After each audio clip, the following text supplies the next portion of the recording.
The Subcommittee on National Parks, Forests, and Public Lands will now come to order. The subcommittee is meeting today to hear testimony on H.R. 1373, the Grand Canyon Centennial Protection Act, and H.R. 2181, the Chaco Culture Heritage Area Protection Act of 2019. Under Committee Rule 4F, any oral opening statements at hearings are limited to the chair and the ranking minority member. Therefore, I ask unanimous consent that all other members' opening statements be made part of the hearing record if they are submitted to the clerk by 5 p.m. today. Hearing no objections, so ordered.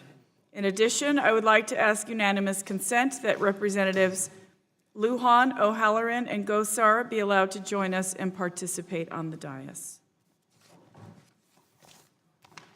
Thank you all for attending this Subcommittee on National Parks, Forests, and Public Lands legislative hearing on H.R. 1373, the Grand Canyon Centennial Protection Act, and H.R. 2181, the Chaco Culture Heritage Protection Act of 2019.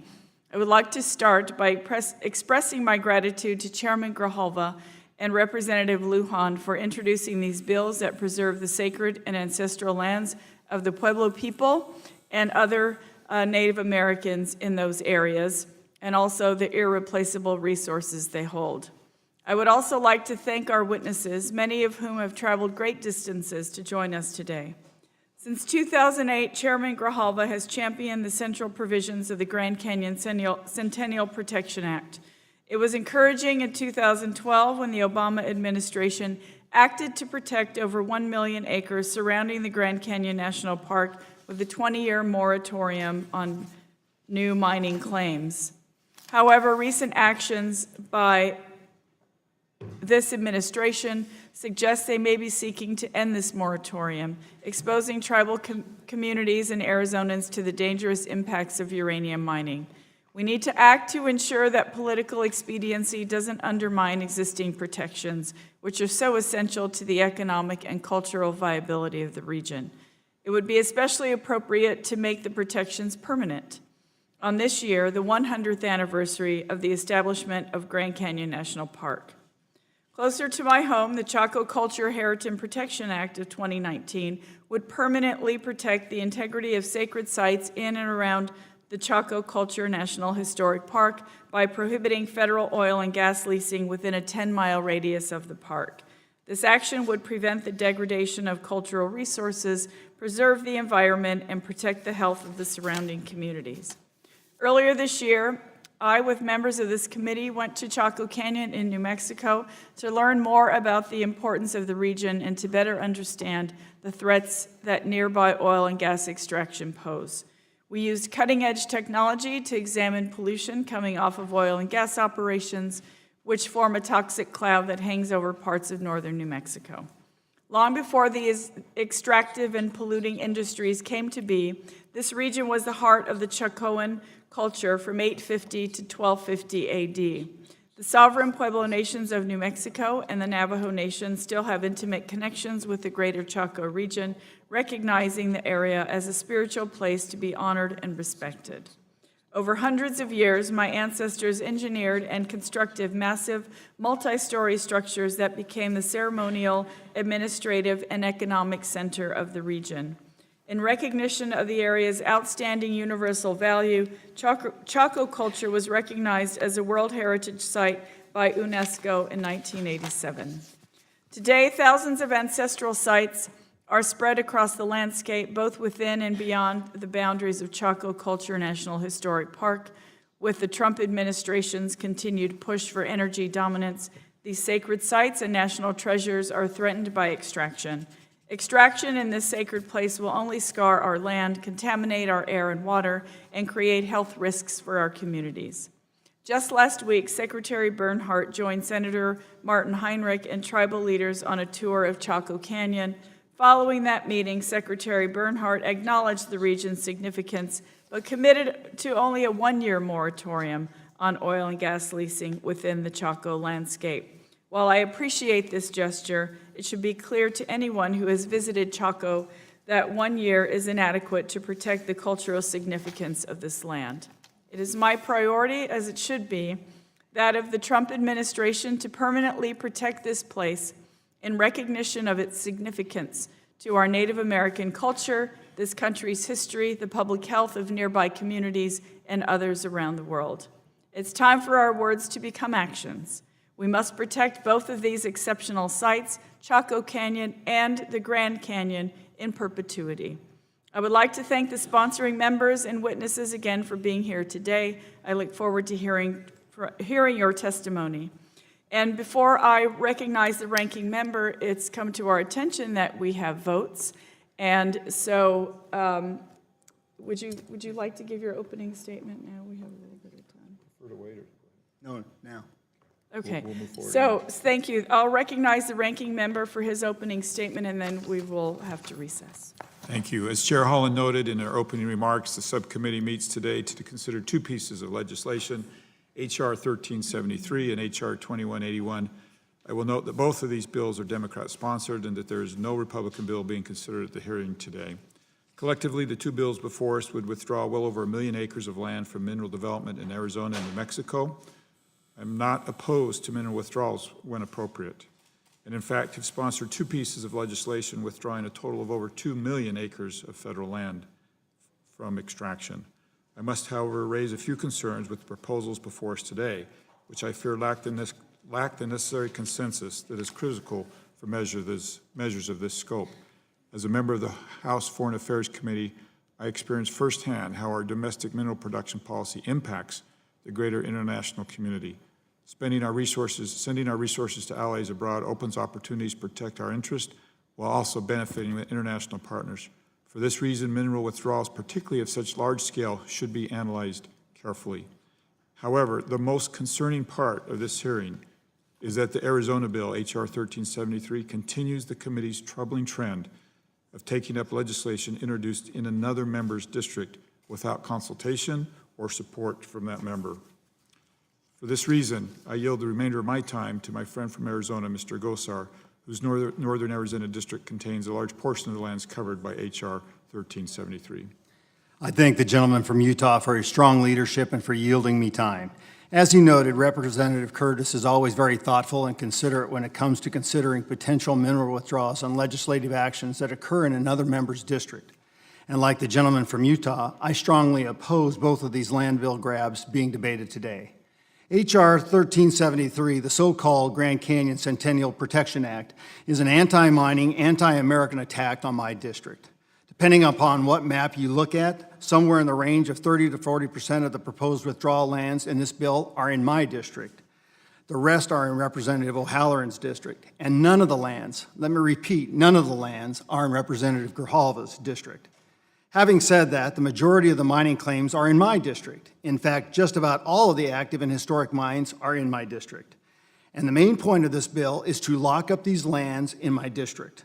This unnecessary legislation seeks to impose a 1 million plus acre land grab on the Arizona Strip and permanently prohibit mining and other multiple use activities. This dangerous bill threatens both our national security and energy security and seeks to permanently sequester critical minerals that contain the highest grade and largest quantity of uranium reserves in the entire country.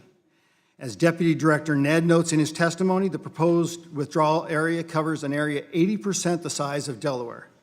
Well, let's think about that, folks. This bill seeks to impose a lifetime ban on mining and other multiple use activities on more than 1 million acres, an area of land that is nearly the size of Delaware. Keep in mind that this area where such activities are desired and were explicitly designated for such use through an act of Congress supported by the entire Arizona and Utah delegations and large majorities of both chambers. This fundamentally flawed legislation has existed in one form or another for more than a decade and has failed to gain any traction over that time. In 2009, Dr. Madden Zing, Director of Department of Mines and Mineral Resources for the state of Arizona, testified in strong opposition to a nearly identical bill. Dr. Singh testified there is no threat to the Colorado River or surrounding watersheds if uranium mining in the area was allowed to occur. In fact, successful uranium mining in the area occurred in the 1980s. These mines were reclaimed, and you can't tell where they existed. There were no damage done to the Grand Canyon watershed or surrounding communities. Mr. Chairman, I ask unanimous consent to have these accompanying documents submitted for the record, for the hearing record. I am thrilled that Mojave County Supervisor Buster Johnson is here today. Buster knows the issue better than most, and we've been fighting this proposed land grab for years. Thanks for your strong leadership, Buster. It's truly appreciated. The last time Buster and I were together and debating this topic was at a field hearing in Kingman in 2016, where we heard testimony from more than 30 different witnesses and from across the spectrum that opposed Representative Grijalva's proposed land grab of this area. The witnesses provided testimony that included the Arizona governor, the State Game and Fish Commission, CEOs, representatives from local cattlemen and farm bureau groups, and countless other individuals and organizations. In fact, more than 150 groups, elected officials, and concerned citizens were on record in opposition to Representative Grijalva's proposal at that time. Madam Chairman, I ask permission to submit the press release from that field hearing in Kingman of 2016 for the committee record. Without objection.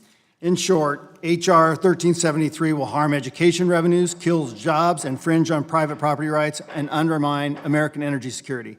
It is opposed by the people of my district, and I urge its rejection. Thank you, and I yield back. Thank you. Thank you. The subcommittee stands in recess subject to the call of the chair. We will be back as soon as we vote. Thank you so much.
30 million Americans depend on its clean waters. It's still home to Native American communities. It's a sacred place for many tribes. We have to make a decision here and now that the Grand Canyon will forever be safe from the impacts of uranium mining. That's why the introduction of this legislation. And that's why I'm moving forward as chairman of the Natural Resources Committee to a hearing tomorrow on the legislation and begin to put an end to the questions about the future of the Grand Canyon. Uranium mining has left a toxic legacy across northern Arizona. It dates back to the Cold War. In fact, over 70 years.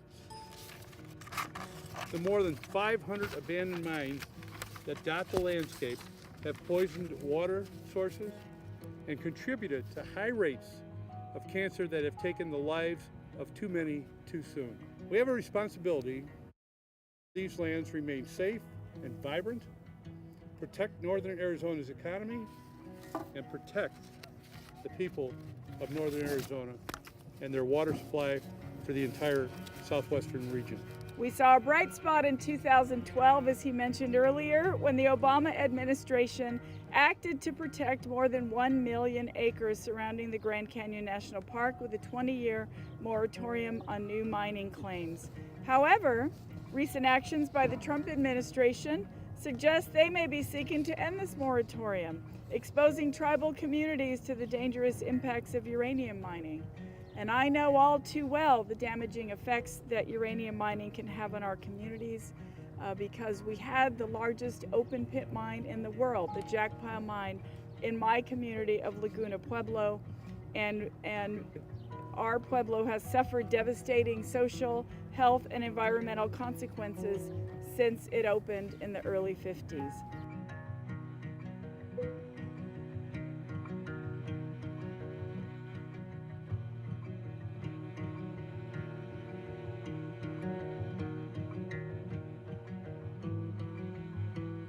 This is just not about the Grand Canyon National Park. It's about human life. It's about water. It's about the air. And it's about the existence of the Havasupai people. We want a safe home. We want clean water. And we deserve that as the first Americans here in this country. To veterans like me, the restorative, mental, and physical health benefits gained through time spent in places such as the Grand Canyon cannot be replaced. Uranium mining around Grand Canyon will cause irreversible damage to the natural environment, preventing veterans from finding the healing they need after returning from the battlefield. Although mining companies may state their intention to clean up mine sites upon the completion of mining activities, our direct experience on Navajo land has shown otherwise. There are over 523 abandoned uranium mines on the Navajo Nation, and it will take many decades to further address these, and not to mention the billions of dollars. It's been a long time, far too long really, since Congress has acted to protect Grand Canyon. It's time. We urge every member of the House and Senate, including Arizona's 2 U.S. senators, to support this much-needed measure to protect public lands and in one of the world's most spectacular natural wonders. Small streams and seeps that may not be visibly connected on the surface will provide conduits for contamination to locations far from the original source and ultimately all the way to the Colorado River. The uncertainties of uranium mining in the Grand Canyon region are a serious and entirely unnecessary threat to our tourism-based economies and to the people and the ecosystems that depend upon the Grand Canyon and call it home. No, oh, no, no, no, oh, no, oh, uranium mine, no, oh, no, no, no, oh, no, oh, uranium mine, no, oh, no, no, no, oh, no, oh, uranium mine, oh.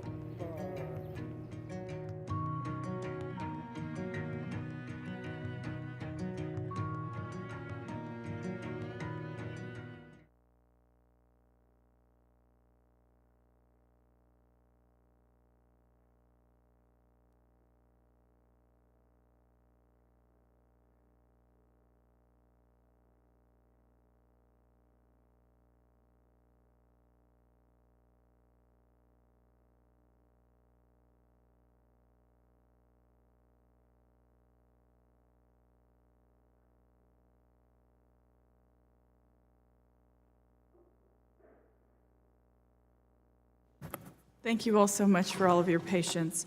And thank you, Ranking Member Curtis and also Mr. Gosar for your opening statement. We will now come to order. Under our committee rules, oral statements are limited to 5 minutes, but you may submit a longer statement for the record if you choose.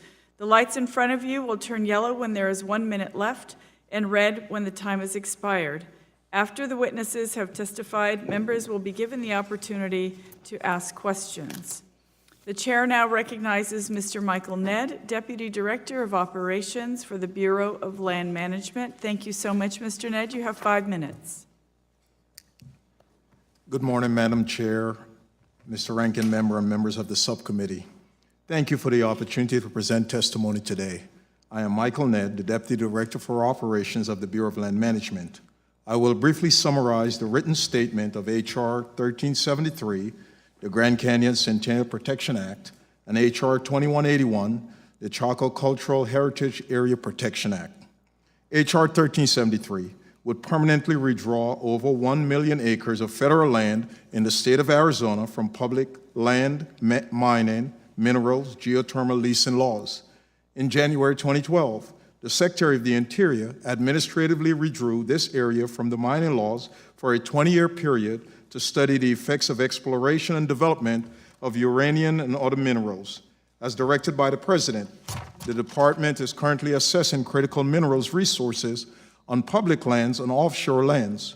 Uranium, like oil and gas, solar, wind, geothermal, and other energy sources, remains a vital component of a responsible and comprehensive energy strategy. Additionally, uranium has been identified by the U.S. Geological Survey as a critical mineral necessary to the economics and national security of the United States. The Department continues to study the impacts of mining in the withdrawal area to provide future policymakers with the scientific data necessary to make informed decisions. The Department has concerns about the size and scope of the withdrawal contained in the legislation. With that said, the Department respects Congress' authority over territory or other property belonging to the United States. If Congress chooses to move forward with a permanent withdrawal, the Department recommends several modifications to the bill, including boundary adjustments to ensure local availability of minerals material for nearby communities and to enable environmentally responsible development of critical minerals, such as uranium and other mineral resources. Lastly, the sponsor may wish to consider language permitting lands within the proposed withdrawal to be conveyed or leased under the Recreation and Public Purpose Act for public purposes or exchange to facilitate economic development for local communities. H.R. 2181 would withdraw approximately 201,000 federal surface acres and approximately 334,000 acres of federal subsurface mineral estates surrounding the Chaco Cultural National Historical Park in northwestern New Mexico from the public land, mining, mineral, and geothermal leasing laws. In FY 2018, the total revenue generated from responsible minerals development on federal lands in New Mexico alone was over $1.3 billion. The Secretary also recognized there are some places that may benefit from enhanced protection. Striking the appropriate balance for public lands use is an important mission that the Department takes seriously. Early last week, Secretary Bernhardt traveled to New Mexico and visited the Chaco Cultural Area along with New Mexico Senator Martin Henry and tribal leaders. Following that visit, the Secretary expressed a great sense of appreciation of the site managed by the National Park Service and a better understanding of the tribal leaders' views of its cultural significance.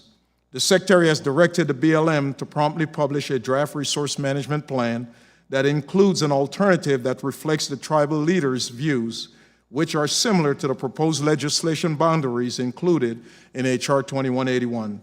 At the Secretary's direction, the BLM will also defer leasing within the 10-mile buffer zone for 1 year. The Constitution gives Congress the power to dispose of and make all needful rules and regulations respecting the territory or other properties belonging to the United States, and we respect Congress' role in this regard. As such, the department has no objection to H.R. 2181. Thank you for the opportunity to testify. I am happy to answer any questions you may have on these bills. Thank you, Mr. Nedd. Thank you for that valuable testimony. The chair will now recognize members for questions, and under Committee Rule 3D, each member will be recognized for 5 minutes. And I would like to recognize myself for 5 minutes. Mr. Nedd, last month when you testified before the Senate Committee on Energy and Natural Resources on the Chaco Culture Heritage Area Protection Act, you stated that the BLM places a strong emphasis on government-to-government relations with tribes and continues to work closely with tribes. Unfortunately, that does not seem to be the case. Oil and gas leasing in the area continues despite calls from the National Congress of American Indians, the Navajo Nation, the All Public Council of Governors for a moratorium on leasing until a comprehensive assessment of cultural resources in the region is completed. Can you briefly describe the efforts your agency has made to engage with tribal governments on leasing decisions? Madam Chair, it's my understanding that at the beginning of any planning process or attempt to lease, the agency will reach out with phone calls, with letters, and on-site visit by the local manager. It is my understanding that over the many years, there have been contacts or discussion with the tribes, and as we sit here today in that planning effort, we continue to be open to consultation and meeting with the tribes. Thank you, Mr. Nedd. Second, how has the January 31st, 2019 BLM memorandum on updating oil and gas leasing reforms influenced BLM's decision to propose leasing in the Chaco area despite the known opposition and concerns? I'm sorry, Madam Chair, I didn't hear your question. What was the question? How has the January 31st, 2019 BLM memorandum on updating oil and gas leasing reforms, it's the title of the memo, influenced BLM's decision to propose leasing in the Chaco area in spite of the known opposition and concerns from tribes and other groups? Yeah, Madam Chair, thank you for that question. The memorandum laid out some guidance for the BLM to exercise the discretion that is given to the Secretary. In that context, again, BLM reaches out to the community, reach out to stakeholders in deciding, again, what will be leased, what will not be leased. So I see the IM as just laying out some guidance, but doesn't get us away from consultation or from working with our stakeholders. Do you believe that these internal policies should supersede legal and moral obligations to consult with Indian tribes? Madam Chair, what I will say, our policy is and should continue to be consistent with the law or the regulatory framework that is in place, and so that is our attempt whenever we put out a regulation or a policy. Thank you, Mr. Nedd. When speaking about oil and gas extraction around Chaco Culture National Historical Park, BLM has stated that it is a top priority for the agency to develop the vast domestic energy resources on public lands to create jobs, lower costs for working Americans, and build a strong economy. Did you know that in New Mexico, where Chaco is located, more than twice as many jobs depend on outdoor recreation as the energy and mining sectors combined? Madam Chair, I don't have the specific you just mentioned about the numbers, but what I do know, energy and minerals is a vast resource and helps to support this country, and so the department's position is to environmentally and responsibly develop those resources where appropriate. Thank you, and just would like to emphasize that outdoor recreation is over billions of dollars for revenue in New Mexico, as I'm sure it is in other states. So that is a viable, our public lands are a viable resource for jobs and our economy. Last question, when making leasing decisions, does the BLM consider the economic benefits of clean air and water, especially in light of the world's largest methane cloud in New Mexico? It hovers over the northwestern portion of our state, and the water intensity of hydraulic fracturing in arid regions. And I'm talking, the southwest New Mexico is 5,000 feet of high desert. Madam Chair, thank you for the question. The answer is yes. Under the NEPA, BLM takes into consideration the effects or the impact on the environment, the air, the social aspect, and BLM then tries to strike a balanced approach to how resources will be developed or how resources will be used, whether it's for recreation or other type of activity. And I yield, and I will now recognize Mr. Curtis for 5 minutes. Thank you, Madam Chair. I'd like to yield the balance of my time to my friend from Arizona, Congressman Gosar. Thank you, Ranking Member. Mr. Nedd, I'm going to go through some things, some facts about H.R. 1373. The bill has 0 Republicans and is a partisan attack on my district. Located within this withdrawal is 19,789 acres of privately held land. Also located in there is 4,204 acres owned by the Arizona State Land Department for the benefit of Arizona's children, school children. Locking away these resources will cost Arizona and Utah hundreds of millions of dollars in lost revenues that will help communities and schools. Now, Dr. Singh testified that in 2009, this is an important fact, 2009, over 55.6% of the total geography of Arizona has already withdrawn from mineral exploration and mining. Over 50% has been withdrawn. Now, the Obama administration priorly had at least 31 domestic mineral withdrawals. Their whole attack was to prevent mining and unilaterally enact a $1 million acre withdrawal for 20 years in 2012. It's not 2032, is it?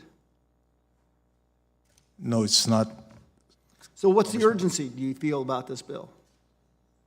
Say again, Congressman? What's the urgency with this bill?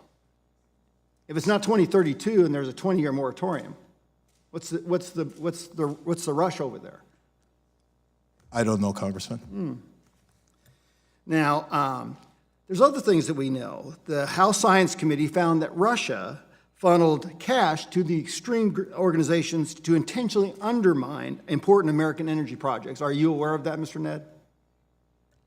No, I'm not.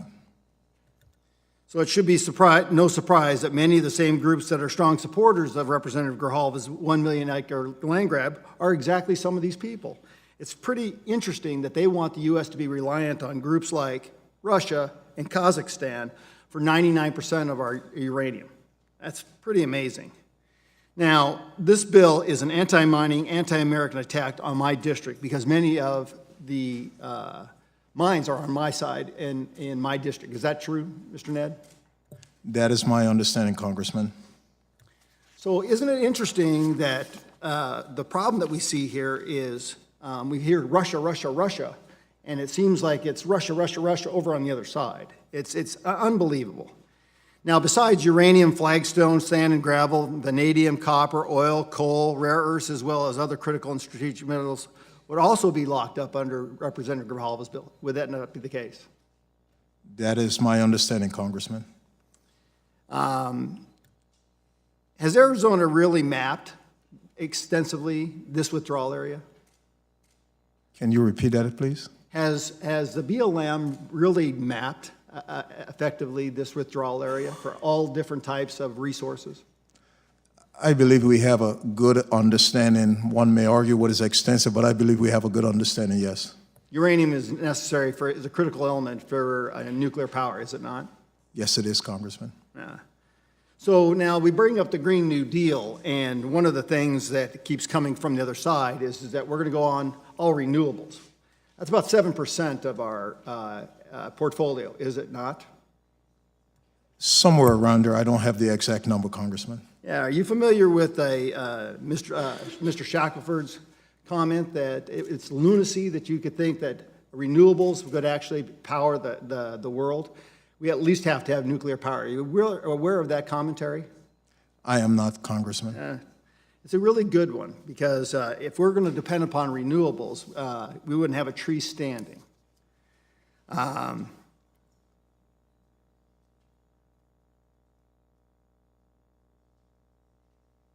Director Nedd, is there enough domestic mining taking place in this country for us to transition to 100% wind, solar, and geothermal and battery storage? That is not my understanding, Congressman. Who controls almost all of the rare earth dictations in the world? Say again? Who dictates the availability of rare earths in the world? Is it the United States? Is it Russia? Is it China? There are a number of foreign countries, Congressman. Majority is China, well over 80%. They have a monopoly on it.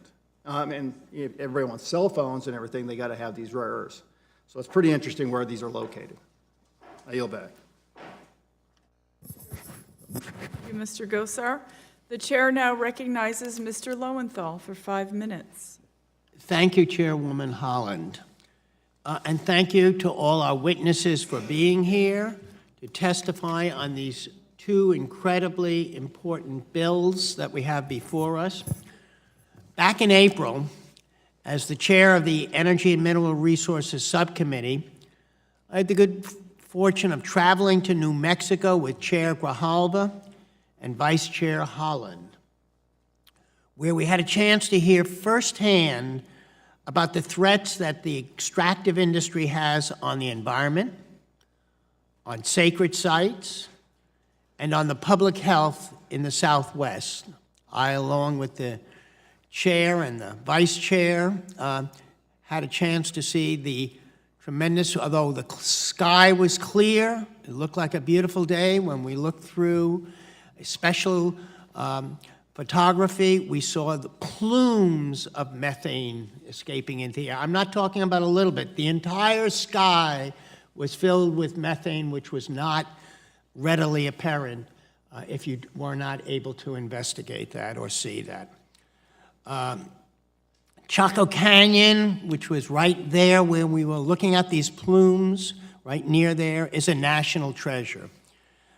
It's a culturally important place for many tribes, and I can tell you after having been there, like the Grand Canyon, it is truly a special place.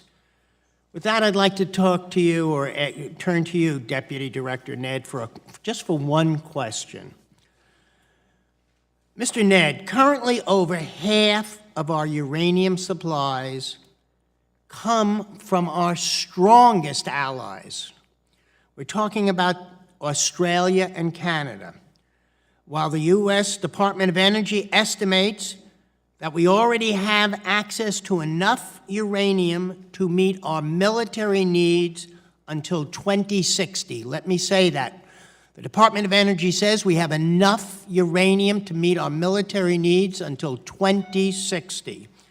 Former Secretary of Energy Moniz has been quoted saying he's never considered uranium to be a major security issue. And even the Heritage Foundation, we're talking about the Heritage Foundation, in a November of 2018 publication wrote, there is no compelling evidence that foreign-sourced uranium places current or future military operations at risk. Even if we agreed with this premise that uranium mining was a national security issue, and I do not agree with that premise, it is important to note that the Grand Canyon region only holds 0.29% of known U.S. uranium reserves. That's less than 0.3% of known U.S. Uranium reserves. Your written testimony states that one of the department's recommended modifications to the Grand Canyon Centennial Protection Act would be to enable the development of uranium, which is entirely antithetical to the point that we're discussing today in this legislation. Mr. Nedd, why is the administration insistent on mining uranium from the edge of the Grand Canyon, of all places, when there is no compelling need to develop new domestic supplies, and even less of a case to be made that this is the place to develop these supplies? Thank you, Congressman. The administration has clearly laid out a strategy where It identified uranium as critical to the economic and national security, and the administration has clearly laid out their case as to be less dependent on foreign resources. Of our allies. We're talking about Australia and Canada, which is the major source of so we're worried that there could be a shut-off of uranium from our allies. Congressman, again, the administration has laid out their position to be less dependent on those sources and to develop the resources here in an environmentally responsible manner. And even though the Heritage Foundation and also former Secretary Muniz said there is no need to have this as a national security issue. Congressman, I'm not familiar with those statements. I'm sorry. Thank you, and I yield back. Thank you, Mr. Lowenthal. The chair now recognizes Mr. Fulker for 5 minutes. Thank you, Madam Chairman. And Mr. Nedd, thank you for your testimony. Mr. Nedd, the information that I get does differ from my good colleague from California and what he just shared. The information that I have been privy to indicates that uranium is, in fact, a product that is constricted, and we are way too dependent on unfriendly sources for that. And therein lies probably the single biggest concern that I have about this. I think maybe sometimes we take for granted the safety that we've had in this nation. Sometimes we may take for granted the fact that for the most part, we don't have to worry about the same threats that many nations do. And so with these deposits in this region potentially being taken off the table, can you share what your thoughts about what that does to the domestic availability, the sources we can actually control ourselves for uranium? Thank you for the question, Congressman. It's my understanding with not having domestically available, it then impacts our ability to have these critical minerals used for everyday things we use: cell phone, automobiles, computers, even appliances in our home. And the administration has laid out its position that to achieve the economic and national security, we need to develop the resources that is available to us in an environmentally sound manner. Thank you, Mr. Nedd. Madam Chairman, I yield the balance of my time to Mr. Gosar. I thank the gentleman. This past Monday, the Energy Information Agency reported that domestic uranium production has collapsed. For Q1 2019, production totaled 58,481 pounds. Our 98 domestic operating nuclear power plant reactors require roughly 50 million pounds annually. Thus, domestic production for calendar year 2019 is on pace to be a fraction of about 1% of that total demand. We will be importing roughly 99%, those are the numbers we're getting, from Russia and Kazakhstan because of the flood of the market from them. The U.S. Navy, which is rapidly depleting stockpiled uranium, supported adding uranium to the critical mineral list. You testified that uranium is on the critical mineral list, did you not? Yes, I did, Congressman. And was it the U.S. Navy that actually had impetus on that designation? I believe they were part of it, a number of them, other agency too. Director Nedd, is importing 99% of the uranium that we need for nuclear reactors as an energy security risk? Is it a security risk, and is it very important to this country as far as electrical grid appropriation? That is my understanding, Congressman. So the comment was made that on the edge of the Grand Canyon. Are any of these on the edge of the Grand Canyon? The mine sites? No, they're not, Congressman. So do individuals walk across these breccia pipes? That is not my understanding. They do. They're exposed. Some of them are exposed. Okay, so what's so critical about these breccia pipes, Mr. Nedd? Are they less concentrated, or are they 6 or 7 times more concentrated than any other known reserve? Congressman, I don't have enough knowledge to address that question. They're about 6 times as concentrated. So they're like a plug. It's like a stopper in the ground. Now, the geological formation in Arizona is we have basins subsurfacely called caliche clays. They're clays, and what ends up happening, we ask water to perpetrate down into these caliche clays, forming basins. And what these breccia pipes do is they impede that. So when they actually mine this breccia pipe, they go down, clear it out. It's a very small footprint. And then there's the ability for water to permeate to lower reaches of access for water holding. Does that sound like it's a bad deal? Again, Congressman, I don't have the depth of expertise to be able to address that question, so I'll take your word at it. Well, and I mean, in Dr. Singh's commentary over and over again, there is no perpetration in regards to radioactivity in the water, any different than what it is currently.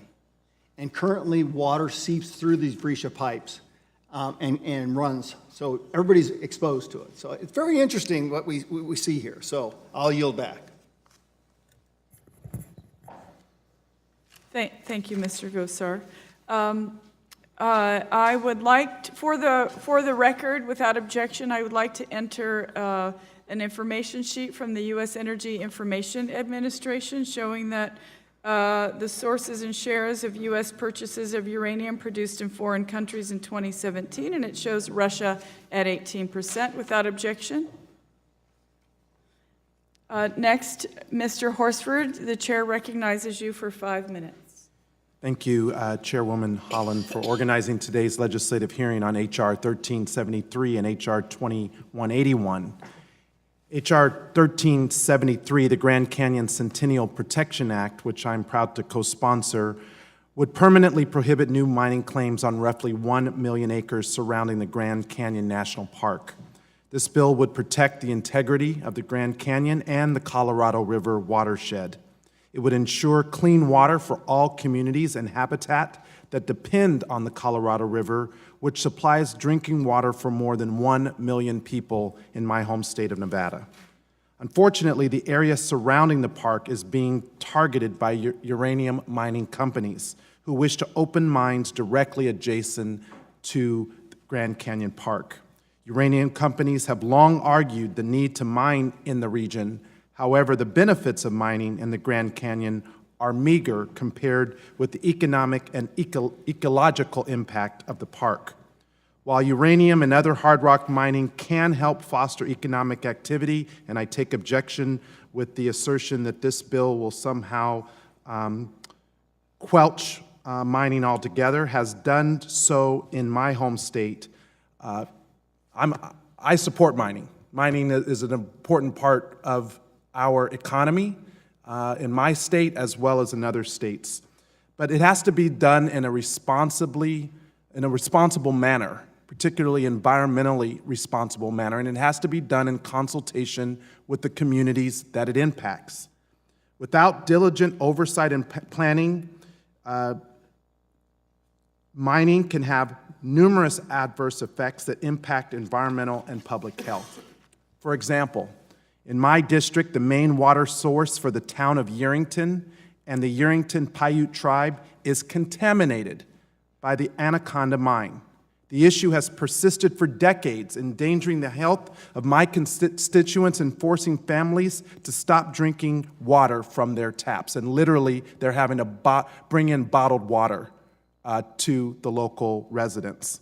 Sadly, cleanup of this site and the sites like it takes much longer than it should, leaving families to choose between leaving their homes or living amongst health hazards. Mr. Nedd, why is there no requirement to monitor groundwater in or near uranium mines? Congressman, there is requirements to monitor the environment to understand the impact, and USGS has been... Are there specifically related to underground, on groundwater near uranium mines? My understanding is the USGS has been doing study for a number of years in that area that includes water. Okay, if you could please provide that information to the committee, I would appreciate it. There is currently a 20-year moratorium on new mining claims surrounding Grand Canyon National Park. However, this moratorium is only administrative. The Trump administration, which has expressed an intention to develop more uranium, can withdraw it at any time. That's why this bill is necessary. I hope the Trump administration will respect the moratorium, but we cannot stand by and trust that this administration will make the right decision. Millions of people living in Nevada, Arizona, and California depend on the water that flows through the Grand Canyon. This bill protects their water source and their livelihood. Mr. Nedd, under the Trump administration, the BLM has made the development of domestic mineral resources a top priority, committing to do so in an environmentally responsible way. Unfortunately, the rush to open an unprecedented number of mines on our public lands, including in Nevada, the agency has often failed to adequately consult with the impacted communities and implement the necessary safety precautions. How is the BLM ensuring that uranium and other resources are being developed in an environmentally responsible way? Thank you for the question, Congressman. As I mentioned before, the BLM goes through a NEPA process, the National Environmental Act, and in that context, we're looking at what impacts may become from a development and looking at how best to mitigate those impacts. We do engage stakeholders and local communities, and we do make every effort to develop those resources in an environmentally sound and balanced manner. Do you agree you can improve on that? Congressman, I think it's always a continuous process, but the BLM works very hard to engage every single individual who shows an interest. Thank you, Madam Chair. Thank you, Mr. Horsford. The chair recognizes Mr. Westerman for 5 minutes. Thank you, Madam Chair. Thank you, Mr. Nedd. And I want to pick up where Mr. Horsford left off. You know, mining is important. When we look at these devices we all carry around, I believe the last time I read, they've got 60 to 65 different elements and minerals, a lot of rare earth minerals in those devices. But most of those minerals are produced in other countries. Now, before I came here to Congress, I used to do a lot of engineering work, not in mining, but I dealt with a lot of federal agencies and permitting, and I know how rigorous the permitting process is and what great standards we have in this country to make sure that we are good stewards of our environment. And you know, I would dare say that we do environmental stewardship better than anybody else in the world, not to mean we can't improve on it. But Mr. Nedd, to elaborate a little bit more on what we do to ensure that we're being good environmental stewards, how does that stack up with other countries? Have you ever looked at that to see, you know, how many incidents we have in America in mining compared to other countries, and how our standards stack up to the rest of the world? Certainly, Congressman. Thank you for the question. I've been in the energy and minerals development for over 12 years, and I've had an opportunity to meet with delegates and individuals from foreign countries, and I think America is second to none. We certainly work harder than any other country to make certain we develop these resources in an environmentally responsible manner. Thank you for that, and I would like to yield the remainder of my time to the gentleman from Arizona, Mr. Gosar. So, Mr. Nedd, right now, the Colorado River has a threshold of uranium naturally occurring. Is that true? I am not familiar with that. 4 parts per billion. And that's naturally occurring because what ends up happening is that these breccia pipes are soluble in water and air. And so when they're exposed, when we get monsoons, when we get snow, it melts, it dissolves, and carries it down into the Grand Canyon. So it's interesting that that's quite a bit lower than what the EPA sets as a threshold of 30 parts per billion. 4 is less than 30, right? That's less than my math. So there's some monitoring, my understanding, that goes on along all this. I mean, no one gets away without water treatment.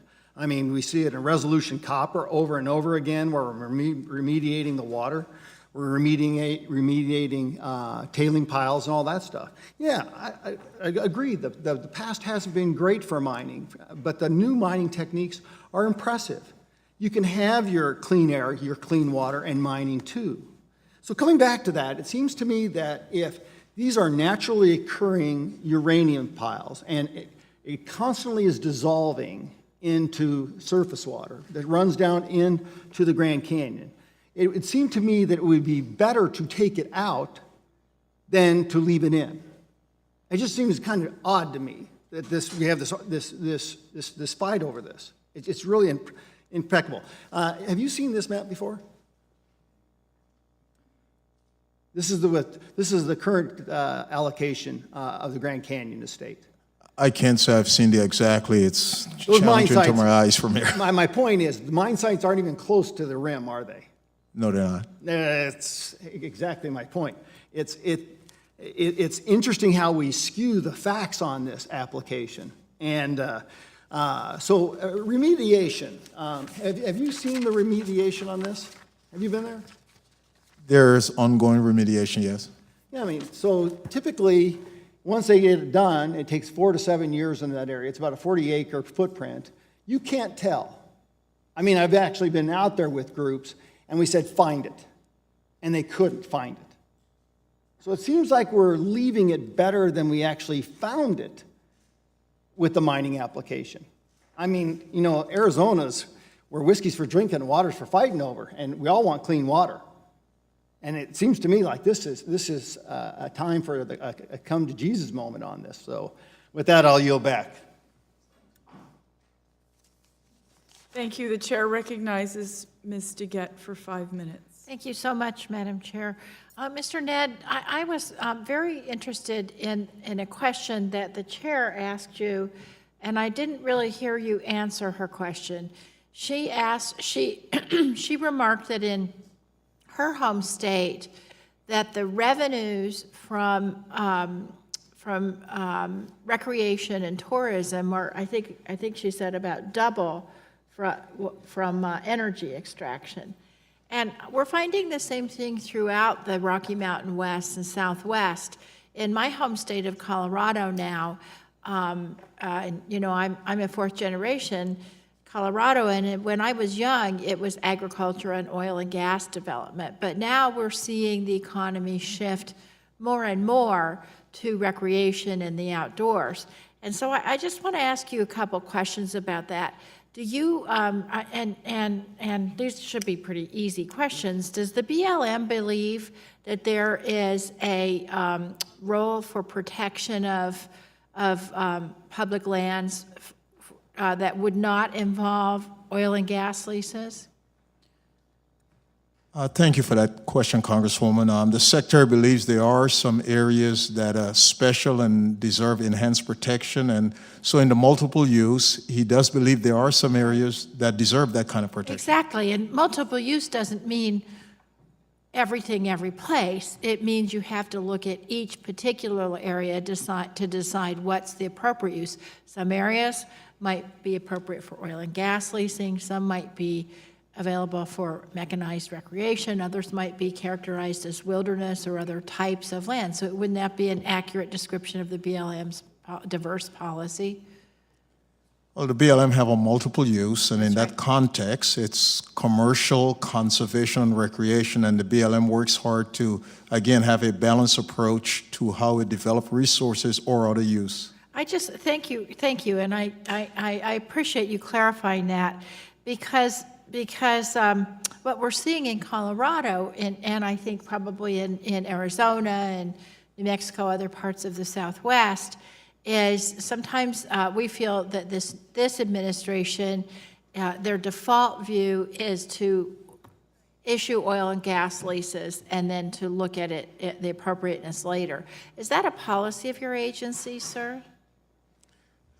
The President and the administration has laid out what is called an all of the above energy strategy. And sir, excuse me, you're not answering my question. My question is the administration's policy to issue the oil and gas leases first and then to determine whether it's appropriate for that area? The administration policy is to develop the resources we have in an environmentally sound manner. Yes, I understand you said that, but how do you do that? Do you assume that it's going to be appropriate for oil and gas and then look at it, or do you have another process? It's not a difficult question. Well, we go through a land use planning process, and from that land use planning process, we determine. And what are the criteria in the land use planning process? So the criteria is to look at the values and the best use of those properties, and then the BLM makes a decision based on that. Okay, and the values, what determines what the values are?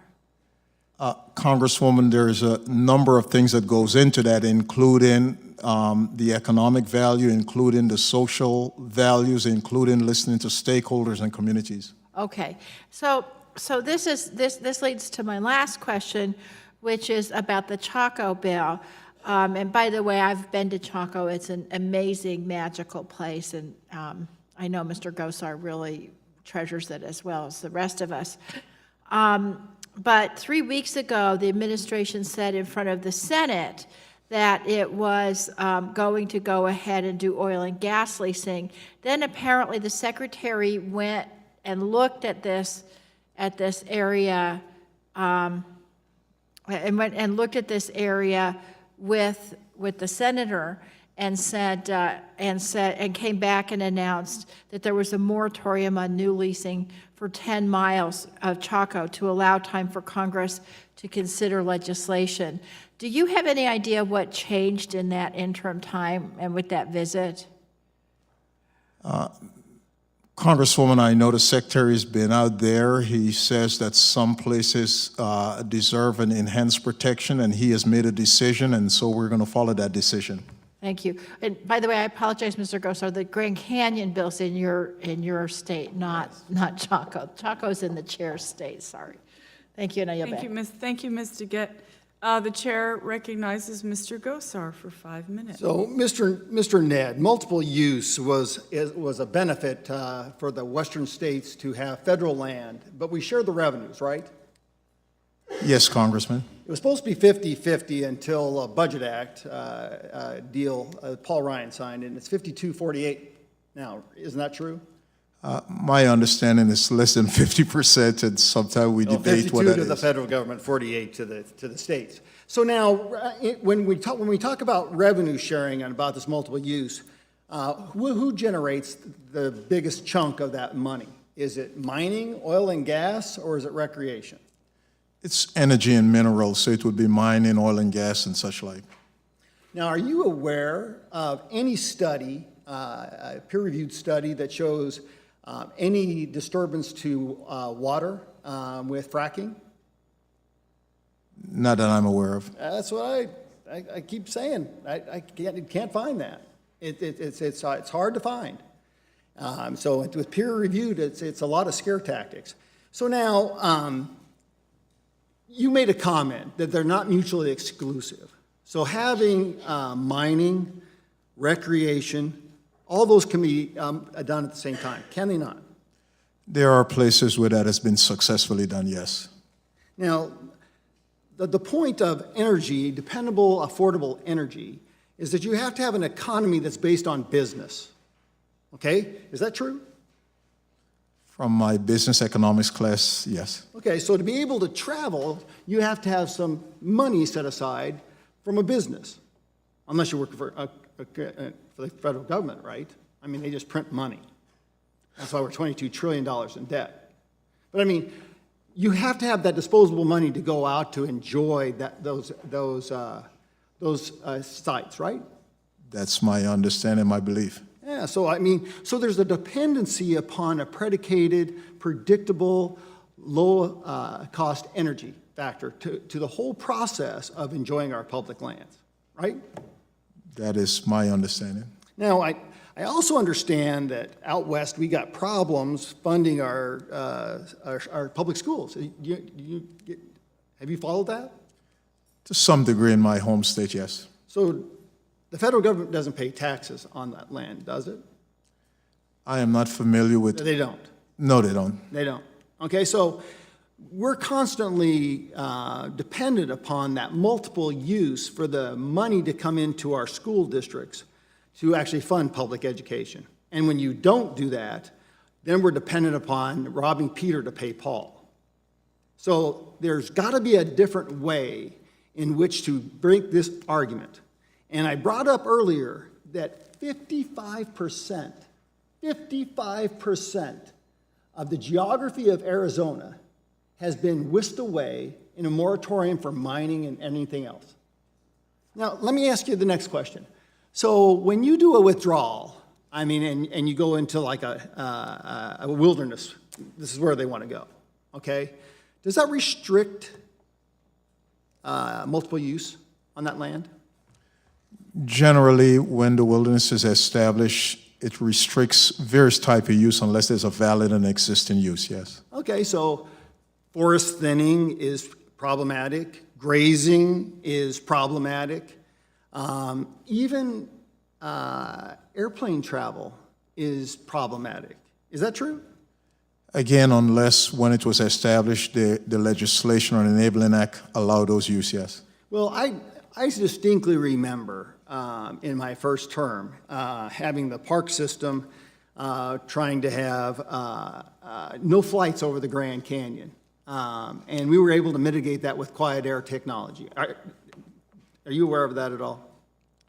Vaguely. Yeah, people didn't want, individuals, environmental groups did not want people that are disabled to be able to enjoy the Grand Canyon with a flyover.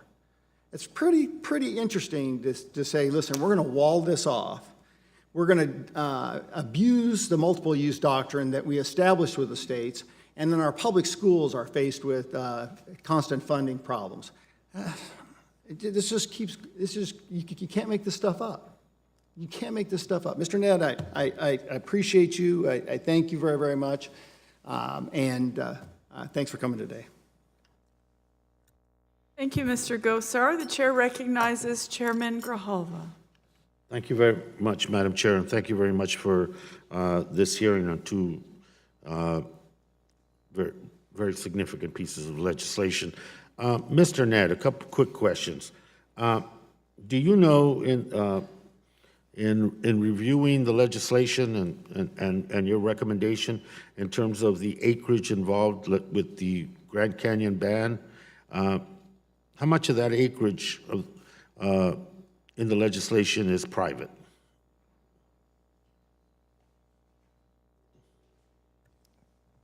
Congressman, it's my understanding somewhere around 19,000 acres is private surface. And the legislation, and I would suggest that the department and the people that work with you go back through that legislation, that the withdrawal area and where the ban on uranium mining would be is all federal land. There is no public land that belongs to the state or municipality. Nor is there private land. We're very scrupulous about making sure that was the issue, and I would suggest, and based on what you find out, to communicate that to the committee. Uranium mining, how much,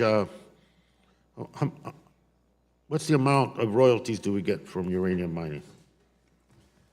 Congressman, I don't have a number to give you in terms of royalty we've collected from It's hard rock mining is considered mining, and right now, based on the 1872 law, the answer is 0, isn't it? Again, under the 1872 mining law, there is no royalties that are paid, Congressman. On federal land? On federal land, yes. State land adjacent to it, they pay. They pay royalties there, but they don't pay on federal land.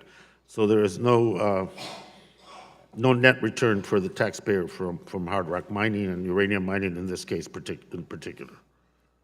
The other issue is in reviewing specifically uranium mining, how much of the extracted uranium on federal land or how much of it, or on any land that any particular private or other public land, how much of that, or tribal land, how much of that is for domestic use and how much is exported?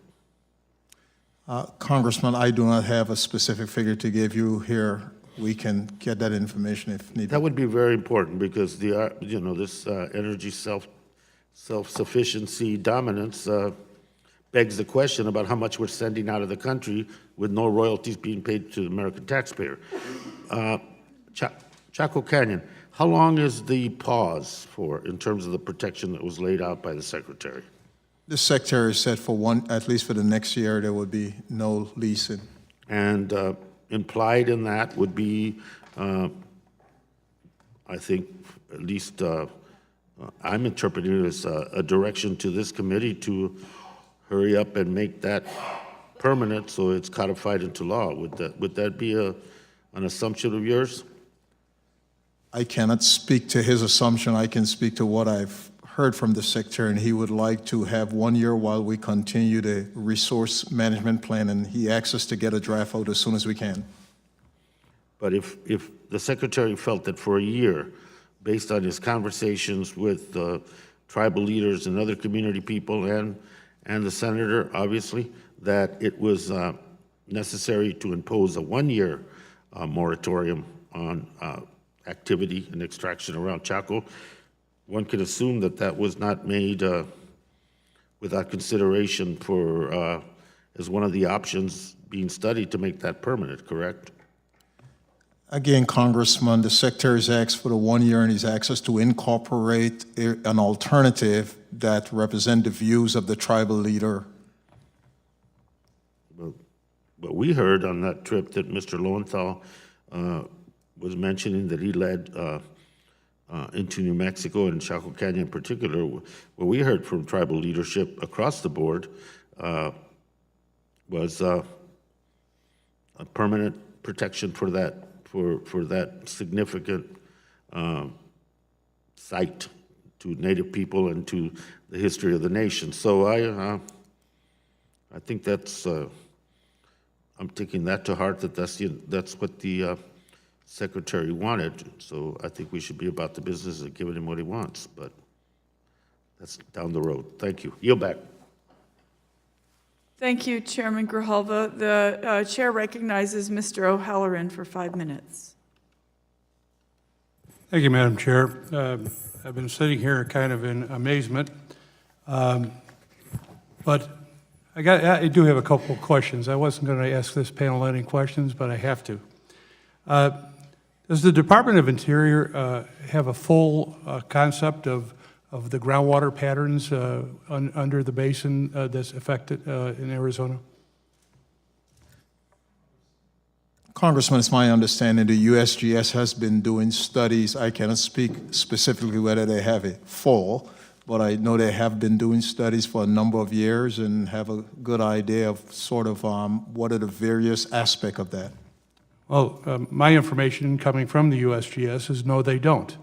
They don't have it for the N or the C aquifer, the area around the Grand Canyon, or many other areas in that area.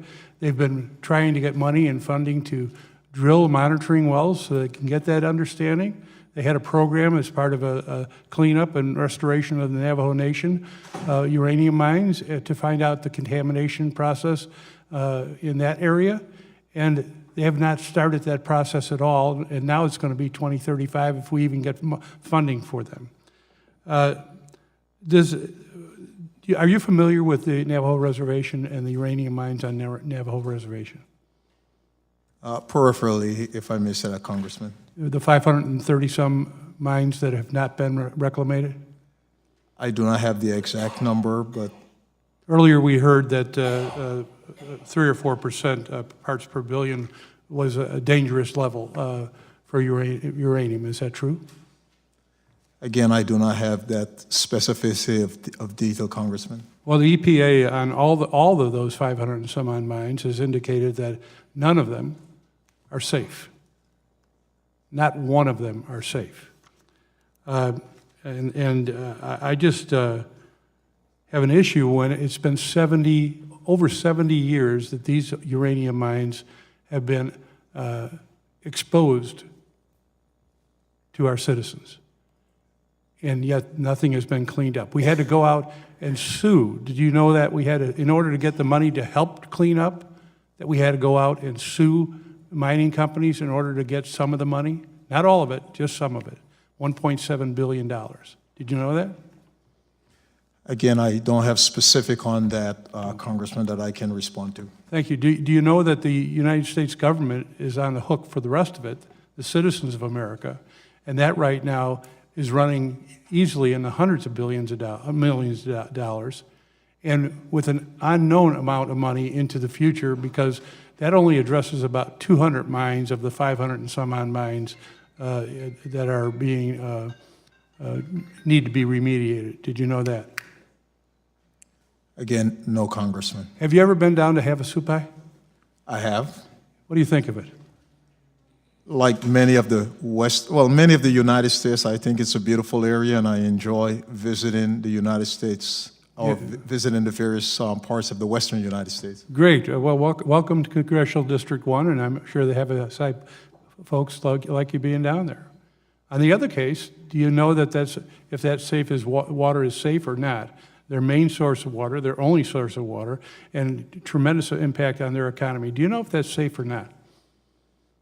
Again, Congressman, I don't have the specific detail. However, while I was in that area, I drank water, so I'm assuming the water I drank is safe.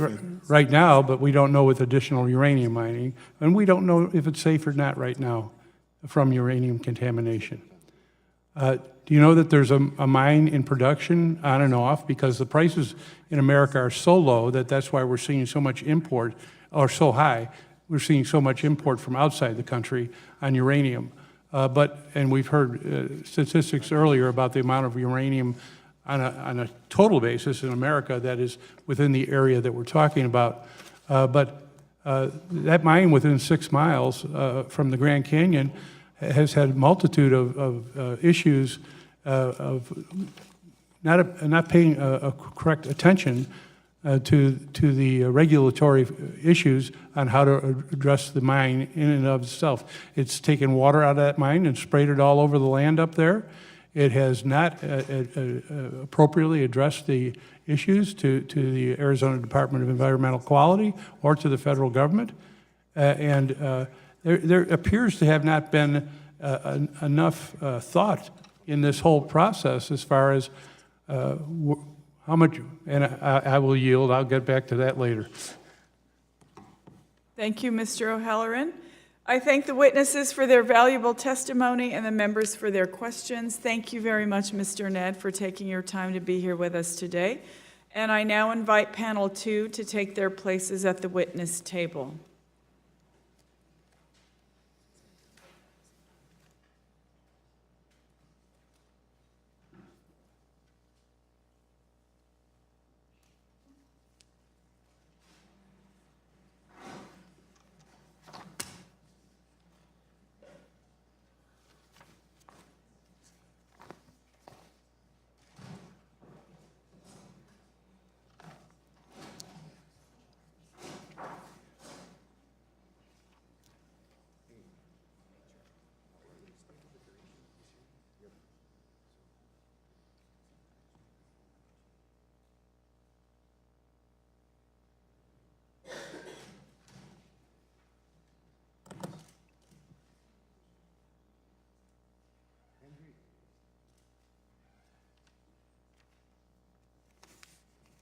As with the first panel, oral statements are limited to 5 minutes, but your entire statement will be part of the hearing record.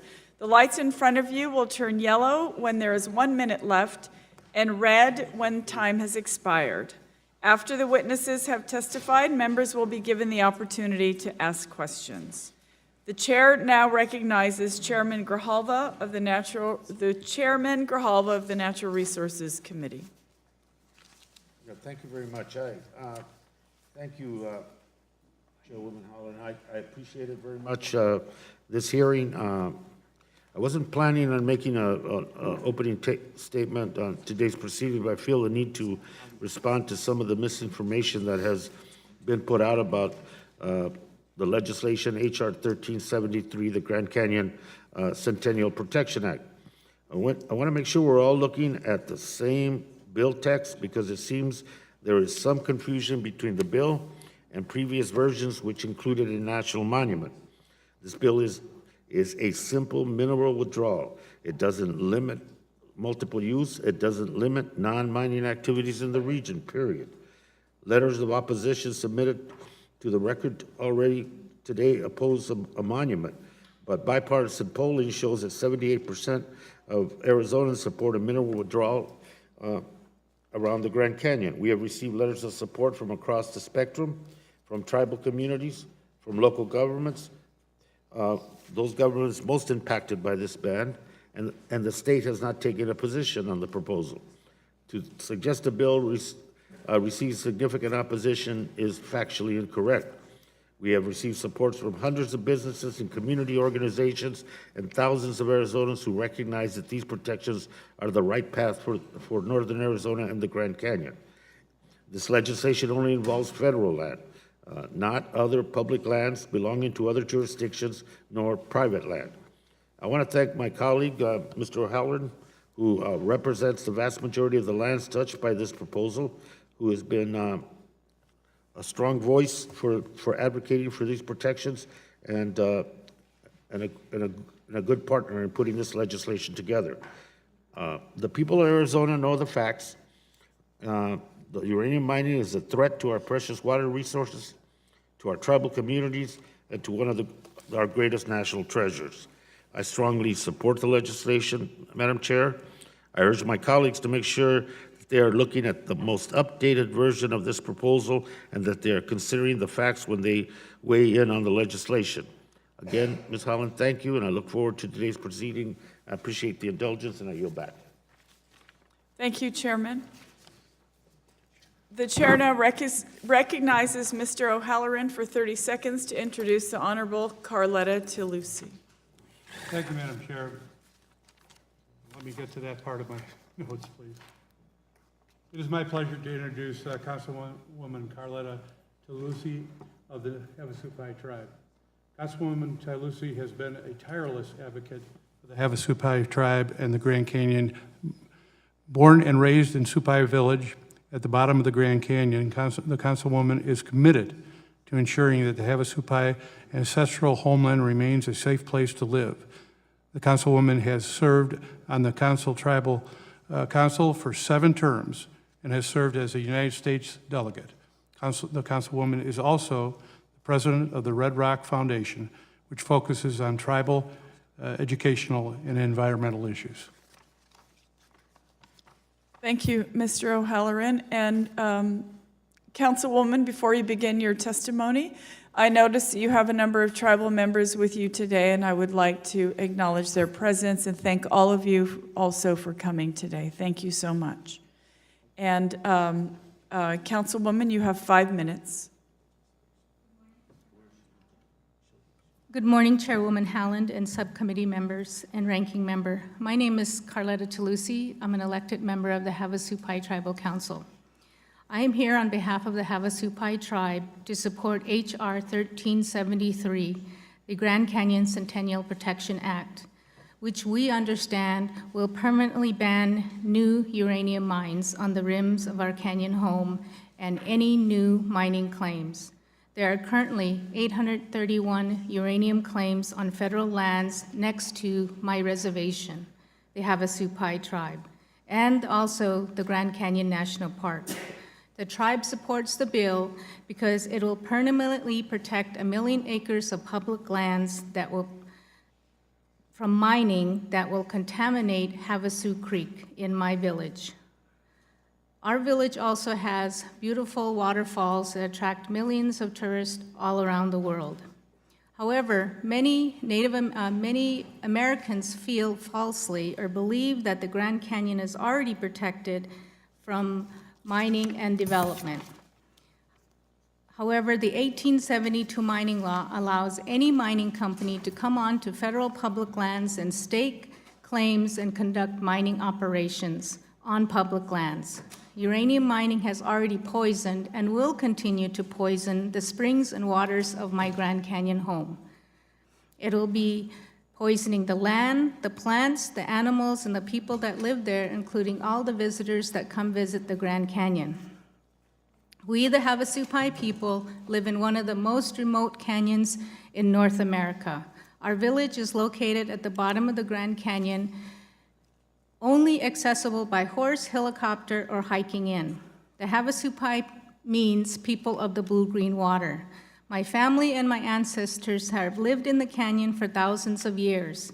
Havasupai Creek is a spring-fed, naturally flows through our village year-round. It is our main source of water that has sustained my family, my people, the plants and animals for many years. It has created beautiful blue-green waterfalls that we live and enjoy in our home. The tribe has fought for over 30 years to protect our waters from current and proposed mining on federal lands located on the rims of the Grand Canyon. Currently, a uranium mine called Canyon Mine is located right above Havasu Creek and in the floodplain of the canyon. Our village has recently experienced devastating floods that came right through our village, coming right off the rims of the canyon. There is a large potential of groundwater contamination from the mines that are being proposed on the rim of the Grand Canyon. The water from Havasu Creek flows directly through my village and drains right into the Colorado River, which is the primary source of millions of cities located downstream, such as Las Vegas, Phoenix, Tucson, and Los Angeles. The legacy of uranium mine has already caused radioactive contamination of the Colorado River, and any additional contamination will add further to the problem. The catastrophic effects of uranium mining is well known to Native Americans in the Southwest. There are hundreds of contaminated sites in Arizona and New Mexico that were left abandoned by uranium mines. After decades of struggling, Canyon Mine recently opened and immediately caused unanticipated contamination. Reports recently show that Canyon Mine left and pierced a purged aquifer, causing 18 gallons of water per minute to leak into the mine shaft since early 2017. In 2018, 9.6 million gallons of groundwater spilled into the mining shaft at Canyon Mine. The mining company is supposed to store the contaminated water on site per the plan of operations approved by the Kaibab Forest Service. They did not have the proper plan or the backup plan to address this issue, so they started spraying it all over the site in attempts to evaporate the pond. Canyon Mine sits above the largest aquifer in the Southwest, a sole source for Havasu Creek and the Grand Canyon National Park. According to the National Academy of Science, there are no safe level of consumption of ionizing radiation. The only safe level is 0. The Havasupai tribe is in the front lines of uranium contamination. Every day, my people fear groundwater contamination. Once our water is contaminated, there will be no more Havasupai, and we will continue to affect all humans and animals living downstream. For these reasons, we, the Havasupai, request your support for H.R. 1373 to permanently protect the natural resources of Grand Canyon that will include the animals, plants, and the people that live there, as well as millions of visitors around the world. I have lost direct family and friends because they were exposed to uranium. Every day I miss them, and I hope that nobody will experience the pain that I have went through. Thank you for allowing me to tell my story. Thank you, Councilwoman. The chair now recognizes Mr. O'Halloran for 30 seconds to introduce the Honorable Coral Evans.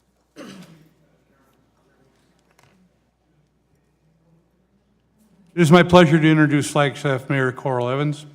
Mayor Evans is the third generation of her family to live in Flagstaff, where she is a tireless advocate for improving the lives of Flagstaff residents and ensuring the city's tourism economy remains strong.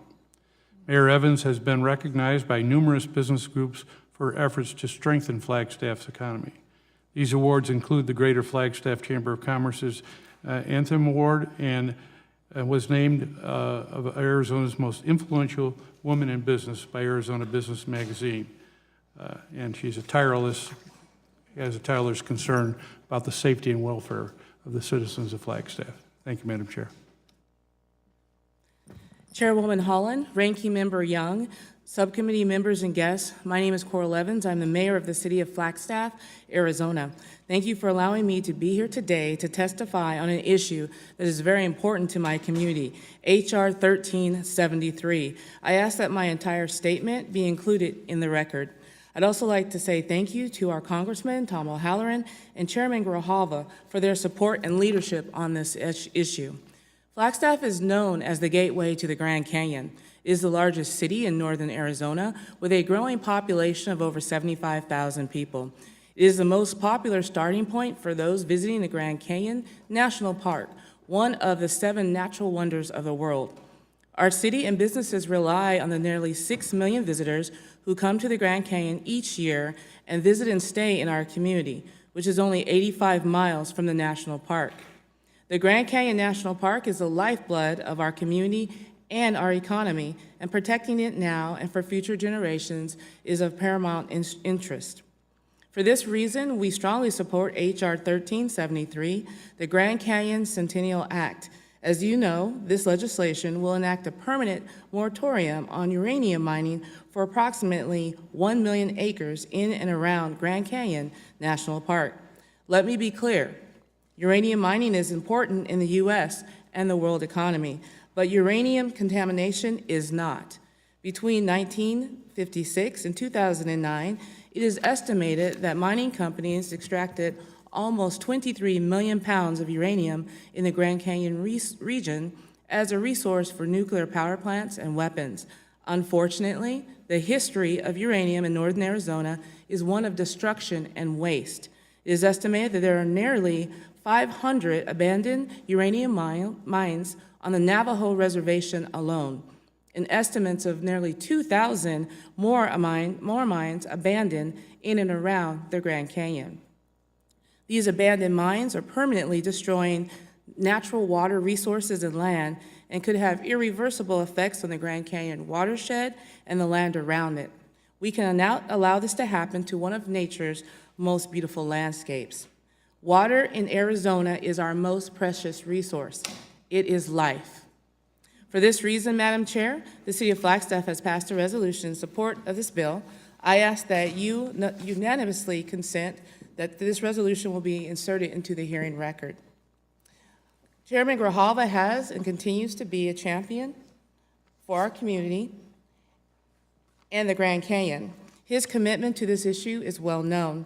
We applaud his determination on this critical issue. Unfortunately, in 2017, the U.S. Forest Service began the process of lifting the uranium ban at the Grand Canyon. If the ban is lifted, what are some of the potential impacts on Flagstaff? First, our water supply could be permanently polluted. This is unacceptable. We have a limited water supply, and we work extremely hard to protect it. Second, the ban could also affect tourism. Most of our economy is based on tourism in the Grand Canyon and the surrounding areas. We have many of the businesses and their staff, as well as support workers for the Grand Canyon and other tourist-based industries live and work in Flagstaff. Finally, the city is concerned about lifting the 20-year ban. The 20-year moratorium may lead to dangerous and harmful radioactive materials being transported through our community. Madam Chair, the administration has the obligation to clean up the hundreds, potentially thousands, of abandoned mines in the region, some of which have permanently polluted aquifers, negatively impacting many in northern Arizona, including sovereign nations. Before the administration considers lifting the ban, they need to clean up every single one of the legacy mines. This would be the right thing to do. Madam Chair, it is extremely important to enact H.R. 1373 to permanently protect these lands and water that are so valuable and precious to Flagstaff, Arizona, and surrounding communities. We are extremely thankful for Chairman Grijalva for championing this issue, and we thank you for your leadership in holding this hearing today. I'm happy to answer any questions that you or any of the other subcommittee members may have. Thank you for this opportunity. Thank you very much, Mayor Evans. The chair now recognizes Ms. Amber Raimondo, Energy Program Director at the Grand Canyon Trust. Good morning. Thank you, Chairwoman and Ranking Member Curtis, and all the committee members for this opportunity to speak in support of the Grand Canyon Centennial Protection Act. I'm Amber Raimondo, the Energy Program Director for the Grand Canyon Trust. I'm truly honored to be here to speak today alongside my hometown mayor, the Honorable Coral Evans, and the Honorable Carletta Toulouse, Councilwoman of the Havasupai Tribe. We are allied members of diverse communities who are directly and adversely affected by ongoing uranium mining in the Grand Canyon region. We are united in support of permanently protecting the Grand Canyon from uranium mining. The Grand Canyon Trust is a regional conservation organization based in Flagstaff, Arizona. The Trust's mission is to safeguard the wonders of the Grand Canyon and the Colorado Plateau while supporting the rights of its native peoples. We have been working to protect Grand Canyon from uranium mining and other threats since the Trust was founded in 1985. The Grand Canyon Trust supports Havasupai's fight to prevent their sole source of drinking water from being permanently contaminated by canyon mine. We support protecting the watershed, ecosystems, and cultural heritage of the Grand Canyon region for current and future generations. For 7 decades, uranium mining has left a deadly legacy of air, water, and soil contamination across Utah, Colorado, New Mexico, and Arizona. In 2005, the Navajo Nation banned uranium mining on their land, encompassing nearly 18 million acres located in 3 of the Four Corners states. The Havasupai, Wallapai, Hopi, and other Grand Canyon-affiliated tribes have also banned uranium mining and are unified in supporting the administrative 20-year ban on new claims on more than 1 million acres of public land surrounding Grand Canyon National Park. Despite the temporary ban ordered by the Secretary of the Interior in 2012, pre-existing mines have already demonstrated the risks of uranium mining on public lands within the withdrawal area. Since the spring of 2017, miners have needed to continually remove contaminated water from the mine shaft at Canyon Uranium Mine.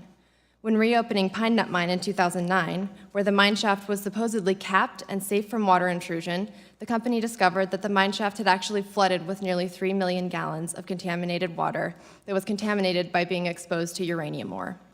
And at the nearby Kanab North Mine, located on the Grand Canyon's north rim, radioactive dust has contaminated soils well beyond its fenced perimeter. Uranium mining in the Grand Canyon region is an unnecessary threat to our tourism-based economies and the people who depend on the Grand Canyon.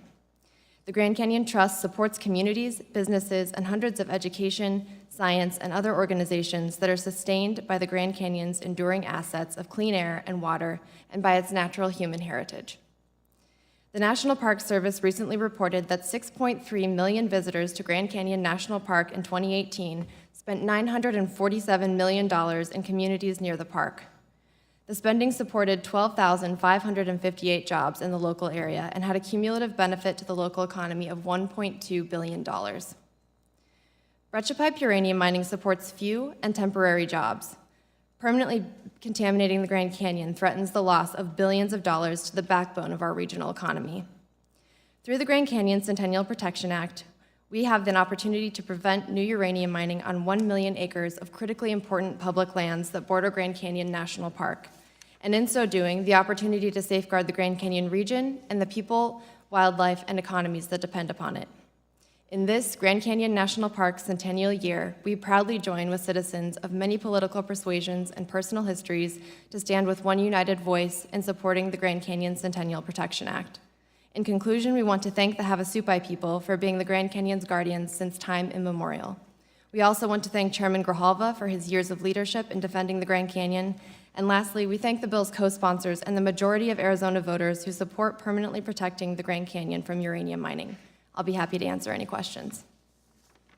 Thank you so much, Ms. Raimondo. The chair now recognizes the Honorable Buster Johnson, District 3 Supervisor on the Mojave County Board of Supervisors. You have 5 minutes, Mr. Johnson. Thank you, Madam Chairman. It is an honor to appear before you to represent Mojave County, the county most impacted by the chairman's bill. Public service is a noble calling, and after nearly 23 years of service, the one thing upon which I pride myself more than anything else is keeping my word, honoring the commitments which others and I have made to the people of Arizona. Which brings you to the bill before us. Fundamentally, it is a direct attempt to undo the commitment given in 1984 to the people of Arizona. Senator McCain shared that Chairman Udall required of both industry and environmentalists compromises that led to the creation of over 1 million acres of BLM and Forest Service wilderness as buffers to the Grand Canyon National Park in exchange for release of lands to multiple use. Validation of the 84 compromise comes from the statements of numerous individuals who were privy to, including 2 witnesses who were stakeholders upon whom Chairman Udall relied to gain passage of the 84 compromise. Mr. Russ Butcher, who served as Southwest Director of the National Park and Conservation Society, and Bill Lamb, who served as the BLM Area Manager of the Arizona Strip. That this agreement was real is evidenced by the fact that hard rock mining was allowed in every subsequent federal land management plan until the withdrawal. This is what District Manager Bill Lamb said about his role in opening it up. I quote, "In 1982, I was assigned to the district manager of the BLM's Arizona Strip. At that time, there were serious negotiations going on with environmental organizations, uranium mining proponents, and the BLM to work out an arrangement where lands could be designated for wilderness and yet provide for responsible uranium development. I worked closely with congressional delegations in both Utah and Arizona, Sierra Club, National Parks and Recreation Associations, and other groups, including the local residents, to find a workable solution to the wilderness versus uranium issue, with a clear understanding by all stakeholders that any conflict between wilderness and mining would be resolved. A wilderness bill was passed and created the Arizona Wilderness Act. After some 27 years, it seems that those negotiations and agreements have been forgotten. With the long hours, days, and months of negotiation through field trips, face-to-face meetings, conference calls, and written communications brought a compromise that provided a balanced use of the Arizona Strip. These efforts would be lost with the mineral withdrawal proposed for the area. Responsible uranium mining after the establishment of the wilderness in '84 has not had any negative impacts on the wilderness areas or the Grand Canyon National Park. A trip to the mining sites has shown that restoration is complete and natural where any evidence of mining cannot be found. A withdrawal from mining entry is in direct conflict with the good faith effort put forth by stakeholders and mockery of the stakeholder negotiation process. I believe a withdrawal would have a negative effect on the local economy where uranium mining would create jobs during a time when the economy is in need of a boost. Uranium mining poses no threat to the pristine nature of the Arizona Strip where the mining operations and brazier pipe formations can be restored to their national condition after a short extraction time frame, end of quote. Testimony of Mr. Butcher is also compelling. Quote, "To sum up the personal opinion regarding brazier pipe uranium mining on public lands surrounding Grand Canyon National Park, while such activities must be carried out with extreme care and due diligence, as was demonstrated by Energy Fuels in the late 20th century, I continue to view such activities as posing no credible threat of environmental harm to either the Grand Canyon National Park or the Colorado River that flows through it. Consequently, on the merits, I can see no credible justification for the 1.1 million acre withdrawal from mineral entry of lands north and south of the park. Furthermore, such a withdrawal from mineral entry directly contradicts the good faith negotiations of the 1984 agreement. The wilderness study area is not placed in the National Wilderness Preservation Area. We're released back to multiple use status, including the mining of uranium. As one of the persons who actively participated in that collaborative process, I can state unequivocally that we achieved the negotiated compromises on the basis of allowing such activities as mineral extraction to go forward under the appropriate federal oversight of released lands." That's the end of quote. As we meet today, this nation's nuclear power plants are importing 98% of their fuel needed to run these plants from foreign sources. Nuclear power provides 20% of this country's daily requirement for energy. What I do not understand is why America's utilities are importing so much, though we have such vast supplies right here in our own backyard in northern Arizona. Arizona is part of the solution to America's nuclear fuel imbalance, and we should prepare to play a constructive role. As a supervisor who represents the county where the uranium and the Grand Canyon are located, I can tell you that if I had even the slightest indication that mining would affect the canyon or the health of the people I represent, I would be adamantly opposed to it. But the canyon and the people, and over $29 million worth of economic benefit and the security of our nation is what is at stake. Thank you for your time. Thank you very much, Mr. Johnson. Thank you all for your valuable testimony. The chair will now recognize members for questions, and under Committee Rule 3D, each member will be recognized for 5 minutes. And I would like to first recognize Mr. O'Halloran for 5 minutes. Thank you, Madam Chairwoman. I appreciate your willingness to welcome me here today in the committee. As you know, I am honored to represent Arizona's 1st Congressional District, including the Grand Canyon. The Grand Canyon is like any place in the world, home to some of my constituents, sacred to some of my constituents, and respected for the wonder it is around the world. I'm proud to be a champion of the Grand Canyon Centennial Act because it will ensure the canyon remains safe and vibrant, protect northern Arizona's economy, and protect the water supply of the Southwest. I proudly represent Coconino County on both the north and south rims of the Grand Canyon. For over a decade, Coconino County has been supportive of protecting the health of the canyon's residents, the downstream water supply, and Northern Arizona's recreation economy, having passed 2 separate resolutions in support of the mineral withdrawal bill. Uranium mining has a toxic legacy in Northern Arizona. My constituents still suffer from the effects of the mining that occurred during the Cold War, and as I said before, over 70 years ago, and still an impact. Cancer rates, which are directly linked to uranium mining activity in the region, are at a troubling high level. Today, the federal government is still compensating miners, millers, haulers for their exposure to uranium. We cannot allow this to become normal. Water is essential to communities of all sizes around the Southwest. This is especially true for communities like Havasupai, where there's a single water supply and uranium contamination would be disastrous. Similarly, communities above the canyon's rim and the park itself rely on groundwater pumped from the local aquifers. Contamination of these aquifers would mean that cities and towns would have no water. There's a Superfund site at the edge of the Grand Canyon right now has 300 parts per billion at the base of the stream right there. And in the worst scenario, if uranium found its way into the Colorado River itself, it would jeopardize the water supplies of major western cities, including Las Vegas, Phoenix, and Los Angeles. Tourism forms the backbone of Northern Arizona's economy, and the Grand Canyon forms the heart of that sector. The National Park Service recently released a report indicating that visitors to the Grand Canyon spent $1.2 billion in the local economy in 2018. Grand Canyon National Park supports over 12,000 jobs. Downstream, Lake Mead supported an additional $336 million a year in economic benefit. If the canyon or the river were endangered by contamination, these economic benefits could disappear overnight. Conversely, prohibiting uranium mining would strengthen the tourism economy by ensuring that the canyon and river remain the center of the state's tourism economy for generations to come. The Grand Canyon is simply too special to mine in or near, and I am proud to support legislation that will preserve the park, protect citizens of Northern Arizona, downstream communities, and strengthen the economy. And with that, Madam Chair, I yield. Thank you, Mr. O'Halloran. The chair now recognizes Mr. Bishop for 5 minutes.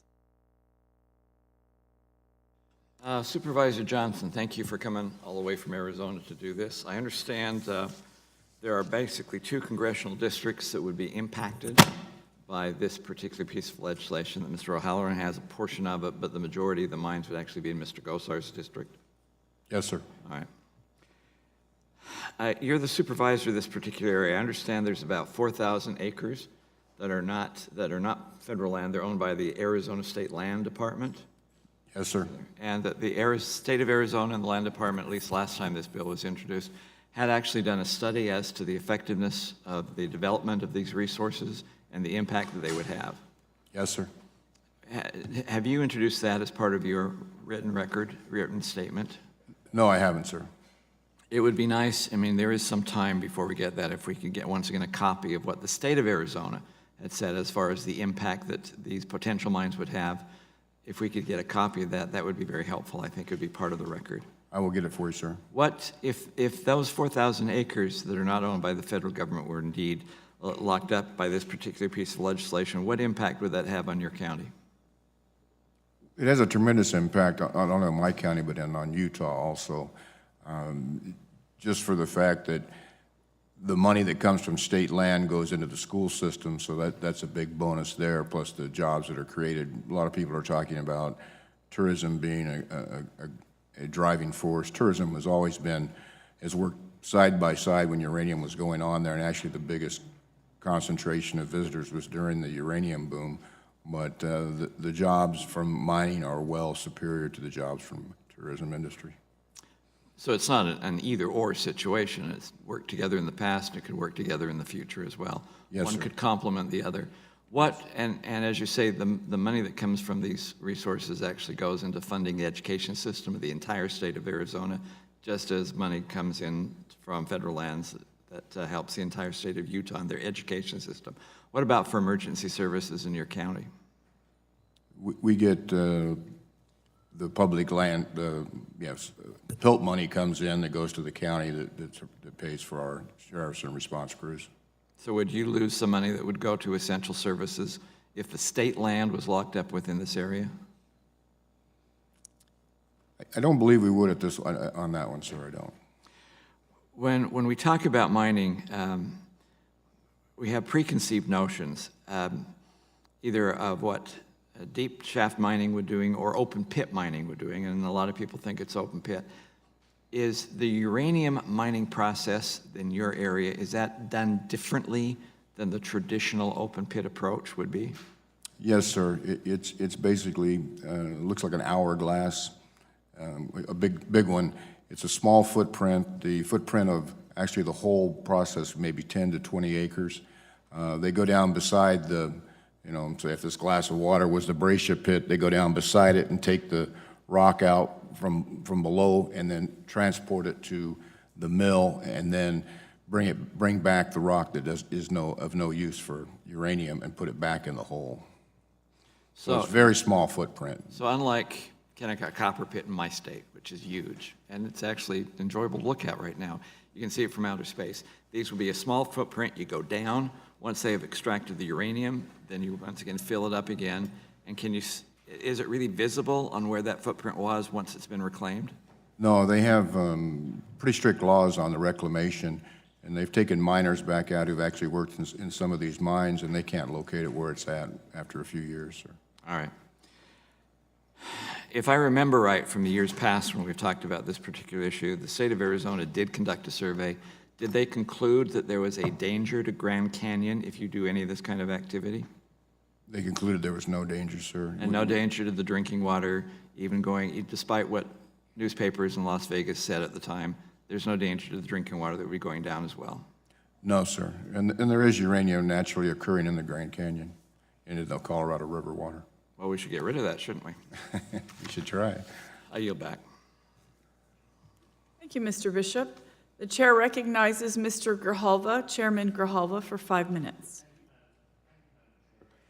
Ms. Raimondo, page 39 of the administration's critical minerals strategy report released yesterday very explicitly includes a goal, quote unquote, this is the goal, to complete through a thorough review of withdrawals from applicable mining laws and areas restricted from mineral exploration and development on the federal mineral estate, including reducing the size of or revoking an existing withdrawal.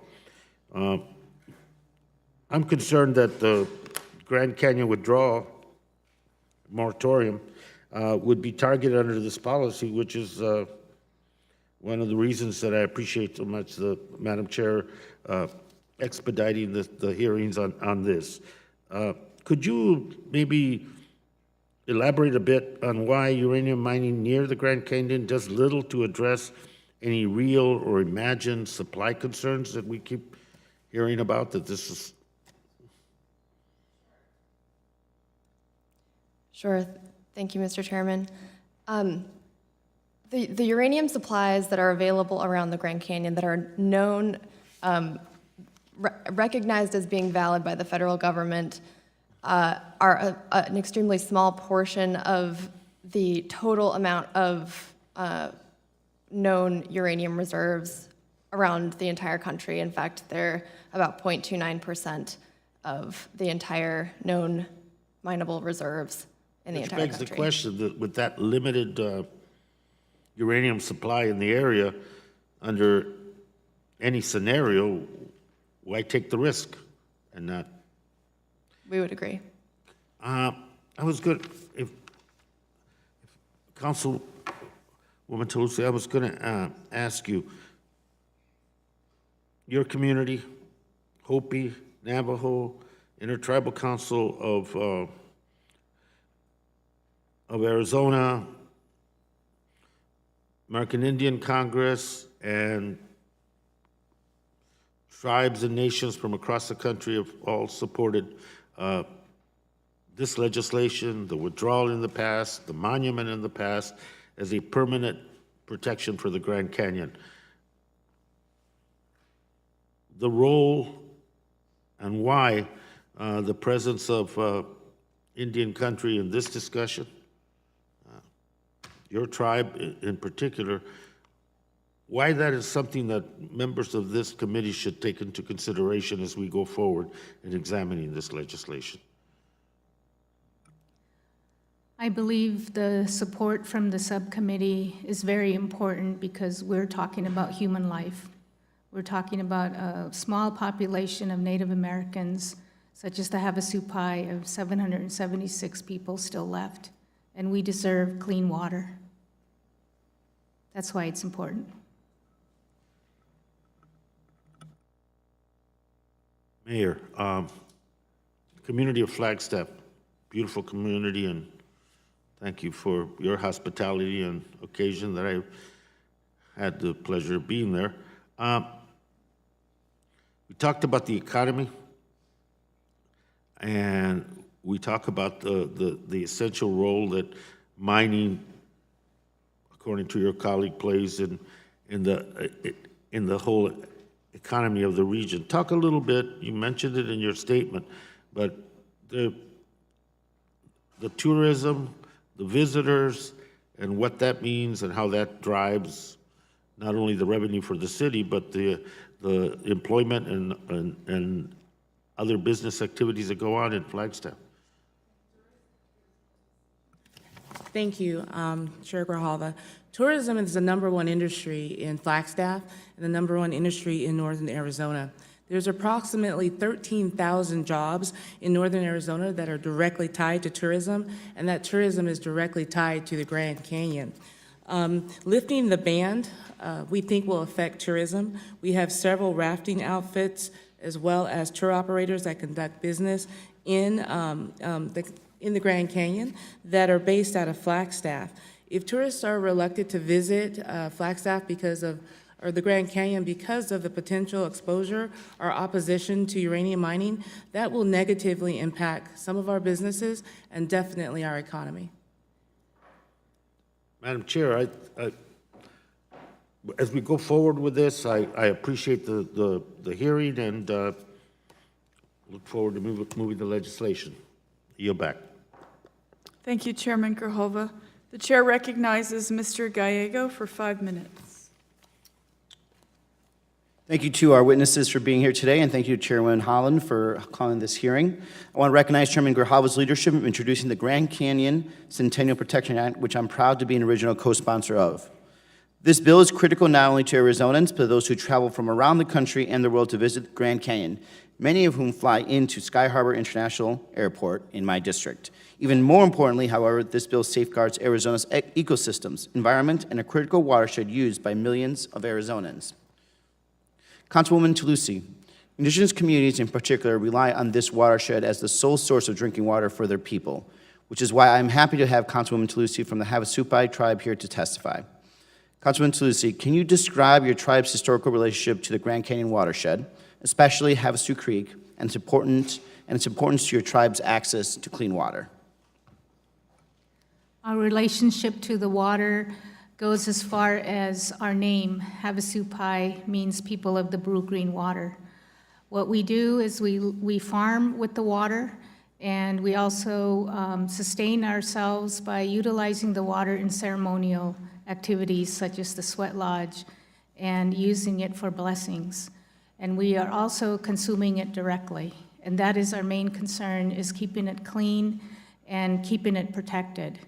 And we'd like to protect everybody, not just the Havasupai, but all the people that are living downstream. What previous impacts have mining operations, what have they done in terms of your watershed or other negative impacts in your areas? Our village is supplied by the largest groundwater aquifer in the Southwest, which is the Red Wall Moab Aquifer.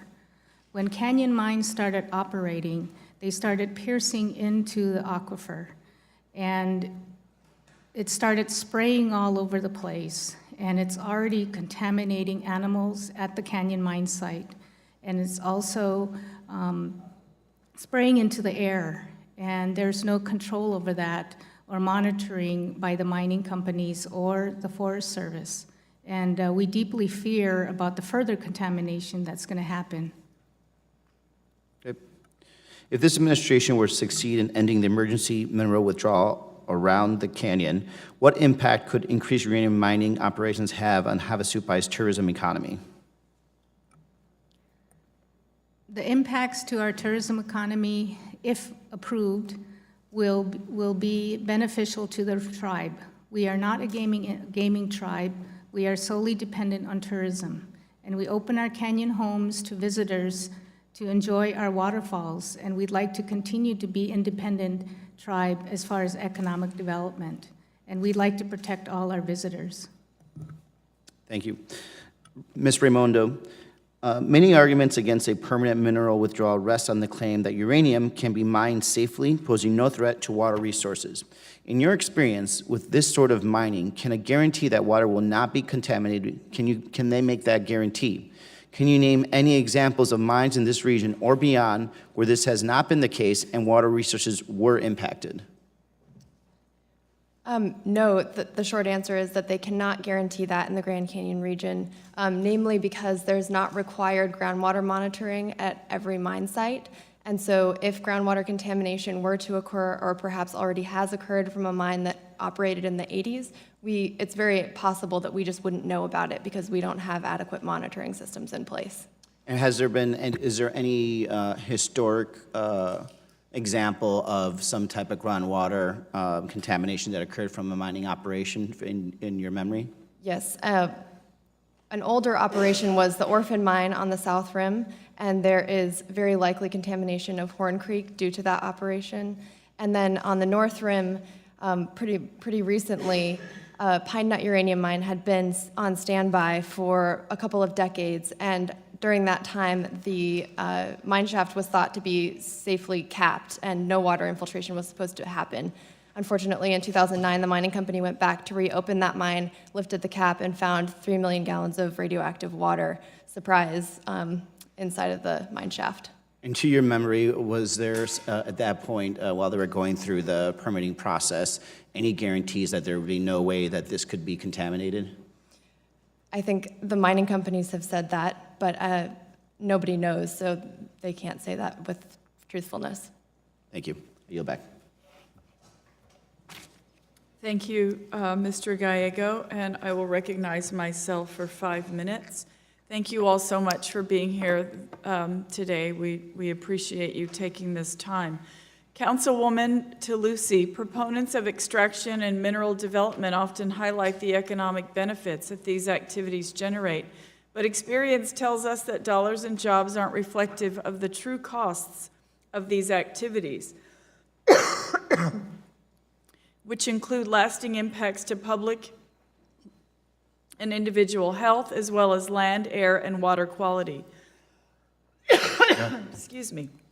For example, my own Laguna Pueblo has experienced devastating social and economic effects from the Jack Pile uranium mine. Excuse me.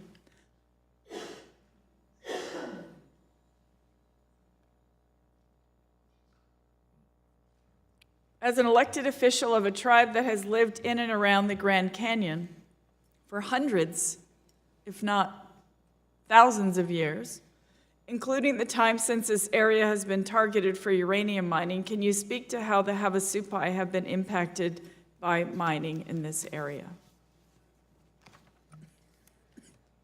One of our most sacred sites, called Red Butte, Weekadweesa, is located right next to Canyon Mine, and that is a religious site to my people, and it's a site of our creation stories. And we feel that it is piercing the lungs of our Mother Earth. And Red Butte is already being threatened and contaminated. And that is where we gather our cedar, our sage, and go there for pilgrimages and prayer. And that has already been impacted. and our hearts have been broken to watch this uranium mining company come onto federal lands and start staking claims and start mining uranium. And we see that, and it really hurts our culture and our religion and our identity. And that's what has been, deeply affected my community. Have you had to delay or postpone or just altogether cancel pilgrimages to this area because of the mining? We fear to go to Red Butte. We understand that there is already radiation exposure because of the disturbance of the earth. We go there with no choice but risking our lives to do our ceremonial duties. And we just recently went back there in November, and we were fully aware that we may be exposed, but we also had to do our duty as Native Americans and continue our ceremonial duties. And yes, we fear that we will be contaminated. And without, I guess, exposing anything that you don't want to expose about your culture and traditions, for the record, can you just help us to understand how important it is that you perform these cultural and traditional duties throughout the year, and what it means to the future of your people? It is very important for us to continue our religious and ceremonial duties. Even though we have to risk our lives, we feel that our next generation has to take the steps of continuing our ceremonial duties. We also know that the mountain is not only sacred to the Havasupai, but it's also sacred to Navajos, Hopis, and other tribes that come there to gather their medicinal purposes. That's why many of the traditional practitioners from other tribes do not go there anymore to get their herbal plants to continue their ceremonies, because they are aware that there are radiation already being exposed.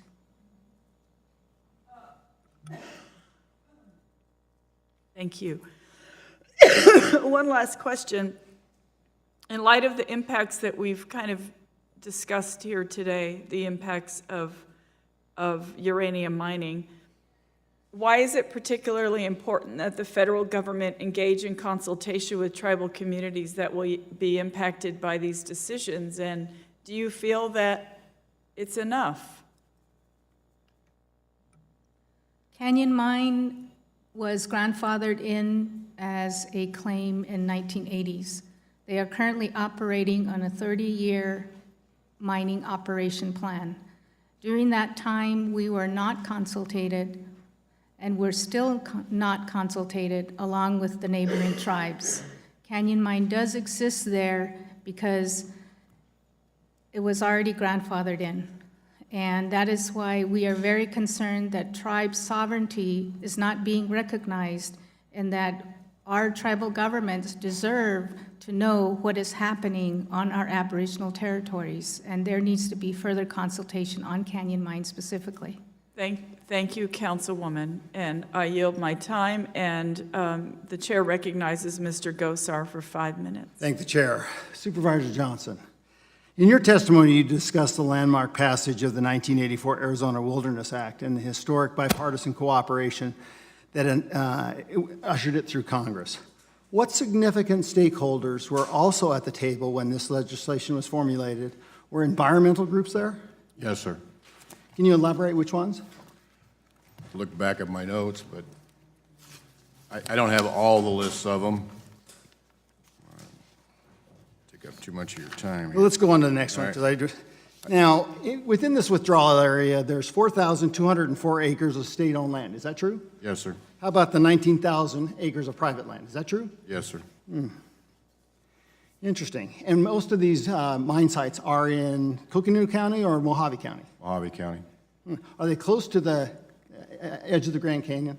No, not at all. Can you see them from the Grand Canyon? No.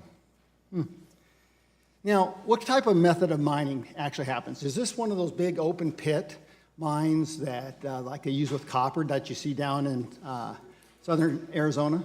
No, sir. It's a very small footprint, 10 to 20 acres at the most. That's with reclamation, parking, and everything else. Now, are there tailings associated with this type of mining technique? No, sir. All the uranium is removed and taken to Blanding, Utah, and the rock that is not uranium properties is brought back and placed back inside the hole. So let me get this straight. So we have precipitation in the form of snow, rain. We have exposed breccia pipes, which allows that to go into solution, does it not? Yes, sir. So the profile of the Grand Canyon, it has side vents and then springs that come out. Is that true? Yes, sir. So there's been a constant leach of uranium in the water supply. Yes, Naturally. naturally. So it seems to me like we would want to get this material out. That would seem obvious to me, too. And it would also actually permeate refilling of aquifers, subsurface aquifers. Is that the truth? Good, yes, sir. Now, are you aware that a 2011 study conducted by the U.S. Geological Survey that shows a hypothetical worst-case scenario if uranium mining spill would have had virtually no effect on the water quality? Yes, sir. Have you seen a decrease in mining because of this withdrawal in Mojave County? It has pretty much stopped the mining up there in that area, yes, sir. Now, besides mining, are other things forbidden in this withdrawal? Like, say, for impugning the economic impact of Mojave County? Yes, sir. I believe it'll affect us greatly. Now, what percentage of the nation's uranium deposits are located in this area? I don't know the percentage, but I know that we have the richest uranium in the United States and the 6th or 5th richest in the world. And while the quantity we can bring out is over 300 million pounds of uranium, and some say as high as 500 million pounds. Yeah, there's enough even in this area to supply over 22 years for the whole state of California. That's how compact it is. Now, so in this mining process, do they use leaching techniques where they actually use water? No, sir. No water? No, sir. Interesting. So for the record, I'd like to have entered in the record a study on water quality from the Arizona Geological Survey. Without objection. Entered in the record. Now, Mr. Johnson, you were at the hearing that we had out in Mojave County. Yes, sir. Did you see really a vocal minority against for the mining? A vocal minority? I saw a very, very small percentage of people against They were against it. Yes, sir. Yeah, so everybody was for it, right? Yes, sir. Okay. Overwhelmingly. And how long have you been a supervisor in Mojave County? Going on 23 years, sir. So you've seen the good times and the bad. Yes, sir. Supervisor Johnson, thank you for coming all that way. We're blessed. Thank you. I hope you're not in too much pain. Thank you. Thank you, sir. Thank you, Mr. Gosar. I would like to submit for the record, before we move on to the next panel, I'd like to submit for the record the USGS report informing future decision-making on uranium mining, a coordinated approach to monitor and assess potential environmental impacts from uranium exploration and mining on federal lands in the Grand Canyon region, Arizona. There's a general lack of understanding regarding the local and regional groundwater flow systems, and so I would like, without objection, to enter this into the record. Thank you. Chairwoman, could I Yes. also have Northern Arizona uranium is key to the United States security to put in the record as well? Without objection. Thank you. Thank you, Mr. Gosar. I thank the witnesses for your valuable testimony. Thank you so very much, and the members for your questions. I now invite panel 3 to take their places at the witness table.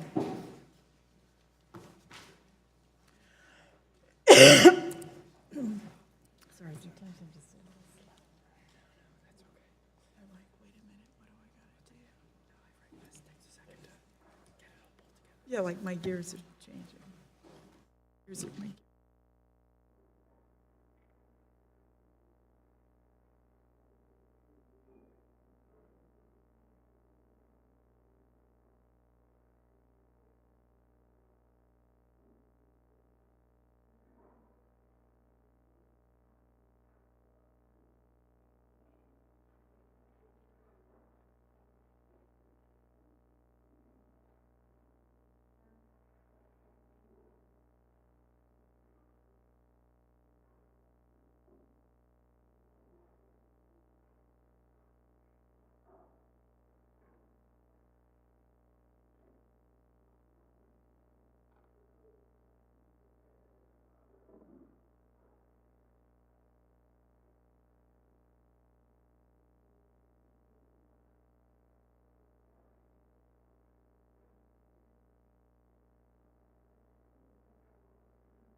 Do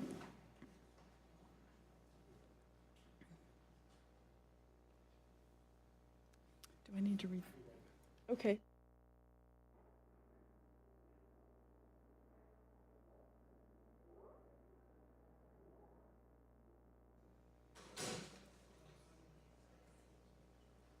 As with the first two panels, oral statements are limited to 5 minutes, but your entire statement will be part of the hearing record. The lights in front of you will turn yellow when there is 1 minute left, and they will turn red when time has expired. Thank you all for being here today. I am truly appreciative and welcome you wholeheartedly into this hearing room. The chair now recognizes the Honorable E. Paul Torres, Chairman of the All Pueblo Council of Governors, an organization that is comprised of the 20 governors of the sovereign Pueblo nations of New Mexico and one in Texas. Chairman Torres has also served as the governor of Isleta Pueblo for 2 terms and has been a champion for the welfare and socioeconomic prosperity of his people. Chairman Torres has also been a strong advocate for the protection of tribal sovereignty and the preservation of traditional practices and ceremonial places. Thank you for being here today to share your perspectives on the importance of the Greater Chaco region. And Chairman, you have 5 minutes. Thank you, Madam Chair. Good afternoon. My name is Paul Torres, and I'm the chairman of the All Pueblo Council of Governors, or APCG. I thank the committee for addressing the important matter of irreplaceable Pueblo cultural resources in the Greater Chaco region currently at risk from oil and gas development. For over 2,000 years, Pueblo people lived in Chaco Canyon. Eventually, they moved outward into the land they now occupy, like spokes moving away from the eye of a wheel. Their time in Chaco Canyon and their movement between Chaco and their eventual Pueblo land left behind many cultural resources. By cultural resources, I'm referring to vast Pueblo structures, shrines, or other sacred sites, and natural formations with culturally relevant modifications. This landscape is called the Greater Chaco region, and you can feel the heartbeat of our people when you're in it. Many Pueblos maintain a significant connection to the Greater Chaco region. Our people still remember it as a vital part of our present identity through song, prayer, and pilgrimage. It's hard to put into words how important Chaco is to us as Pueblo people. Even those outside Indian country, including within the field of archaeology, recognize Chaco Canyon's importance in telling the story of the people of this continent. But the Greater Chaco region sits atop an oil field that is under tremendous pressure for development from the oil and gas industry, and this is where the problem lies. Today, the major center point of Chaco Canyon is protected by the boundaries of the Chaco Natural National Historic Park, which is recognized as a UNESCO World Heritage Site. But many important cultural resources in the greater Chaco region are located outside these boundaries, and much of the greater Chaco region has not been studied for cultural resources. APCG's position regarding oil and gas development in the greater Chaco region is two-part. First, APCG takes the position that no oil and gas development should take place within a designated withdrawal area consisting of approximately 10 miles surrounding the park. Second, APCG takes the position that even for development outside the withdrawal area but within the greater Chaco region, rigorous identification and analysis of cultural resources in accordance with federal statutes must take place before any steps toward oil and gas development occur. Until recently, Department of Interior deemed the withdrawal area around the park unavailable for oil and gas development. This administration reversed the policy. Since reversal, the BLM has held quarterly oil and gas lease sales that include parcels in the withdrawal area and throughout the greater Chaco region. Despite our concerns and offers of assistance, the BLM has not conducted anything close to the type of studies required by law or to effectively protect our cultural resources. APCG has a number of requests for you.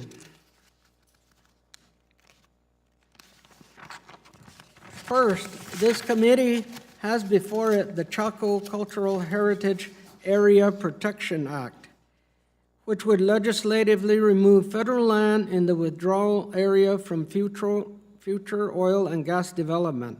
We ask that you vote in favor of this important bill. After a recent trip to see Chaco, DOI Secretary Bernhardt has said DOI will defer leasing within the withdrawal area during the coming year. Passage of this legislation would make this permanent. Second, we ask that you, as a committee, encourage DOI to conduct efficient cultural resource studies for development outside the withdrawal area, but within the greater Chaco region. Thank you for your time. Thank you very much, Chairman Torres. The chair now recognizes Vice President Myron Leiser of the Navajo Nation. Welcome, Mr. Vice President. You have 5 minutes. Thank you. Good morning, Chairwoman Holland and members of the subcommittee. My name is Myron Leiser, and I am the Vice President of the Navajo Nation. I appreciate the opportunity to testify in support of House Resolution 2181, the Chaco Cultural Heritage Area Protection Act of 2019, to permanently protect the sacred Chaco landscape for our children and future generations whose culture and history is intimately connected to this special place.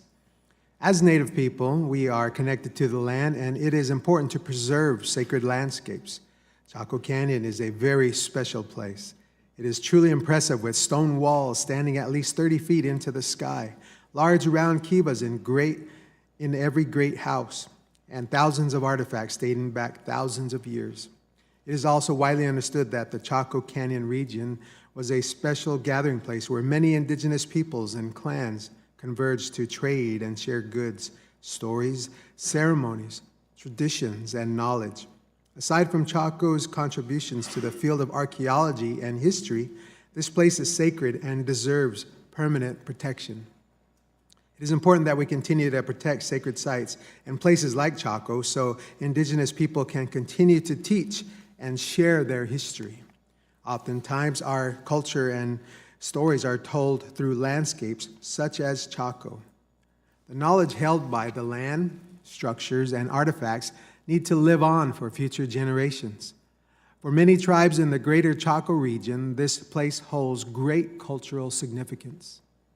The sun dagger, ball courts, petroglyphs, great houses, and over 430,000 other artifacts have greatly informed our past and existence. With any type of development, especially oil and gas, the risk for disturbances of any structures and artifacts that surround the development is always increased. Oil and gas development activities will also increase the amount of emissions such as particulate matter, methane, and volatile organic compounds. Furthermore, with more than 90% of the public lands in northwest New Mexico already leased for energy development, there should not be a need to lease more federal lands in the areas near the park. Recently, on May 28, 2019, Navajo Nation President Jonathan Nez, along with other local tribes, accompanied Secretary of Interior David Bernhardt, who visited the Chaco Cultural Natural Historic Park to discuss protection of the park from natural resource development. Based on that visit, we understand that Secretary Bernhardt has agreed to hold off on issuing any new leases for natural resource extraction in the area for 1 year of the proposed of updating its resource management plan.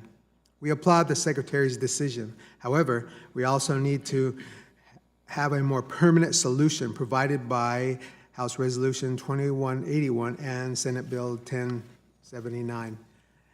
House Resolution 2189 would provide long-term protection for this critically important landscape, but it should not also act in lieu of Bureau of Land Management's responsibility to listen to our community and protect these lands through the administrative process.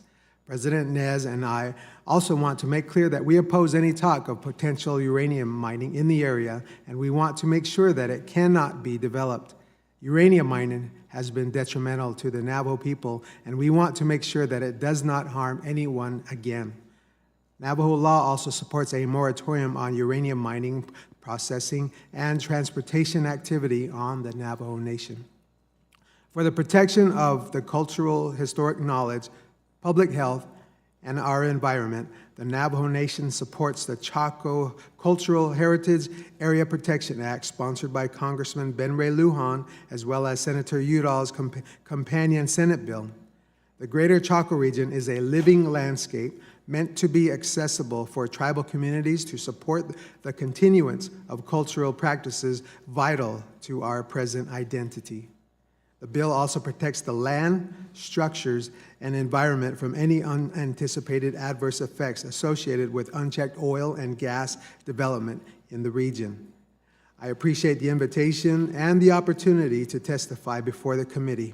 Again, thank you. Thank you, Mr. Vice President. The chair now recognizes the Honorable Timothy Manchenko, Governor of the Pueblo of Santa Ana. Welcome, Governor.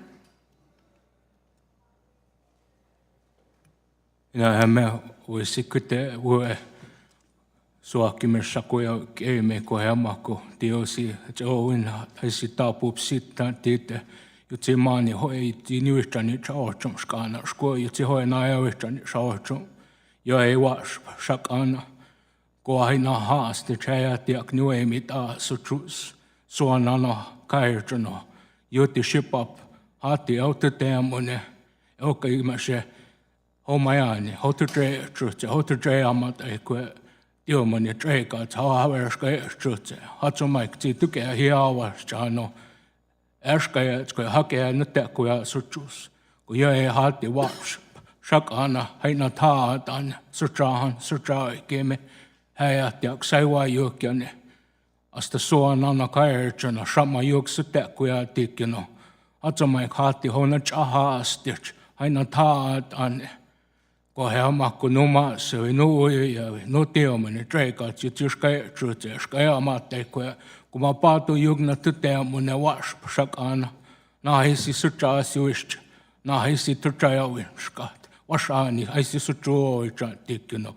Kun häjätiak tiohin asta suahkymys jutsi hoisaiovit tani Ishk sekio se chem sekiana se skana sko yiti hoeshaio itani ko hama ko tio et americana ni manishi wachi jet elme hoeshaio itani hoeneo itani shaochuma ina ko show esho shokyo me et hea tiak haina haas dit wash shakana el nuemita suchus nisha suchus and out suchus.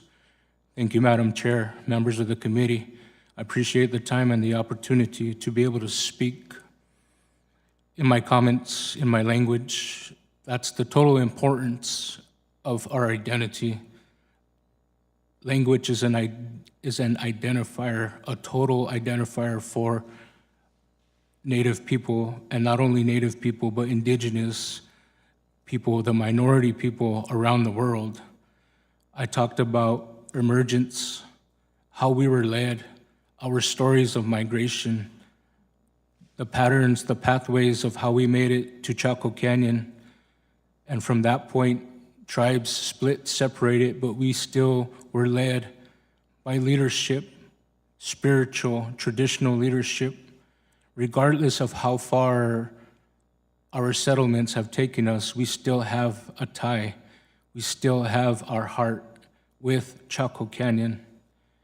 It's important, as some of my previous brothers have mentioned, for the future, the longevity, our identity. Granted, time has happened and occurred. Granted, we have had encroachment and settlement. There is a foundation. It is our people. It is our Pueblo people that are the basis, that are the foundation. We are still living descendants. We are still actual remnants of what Chaco Canyon was.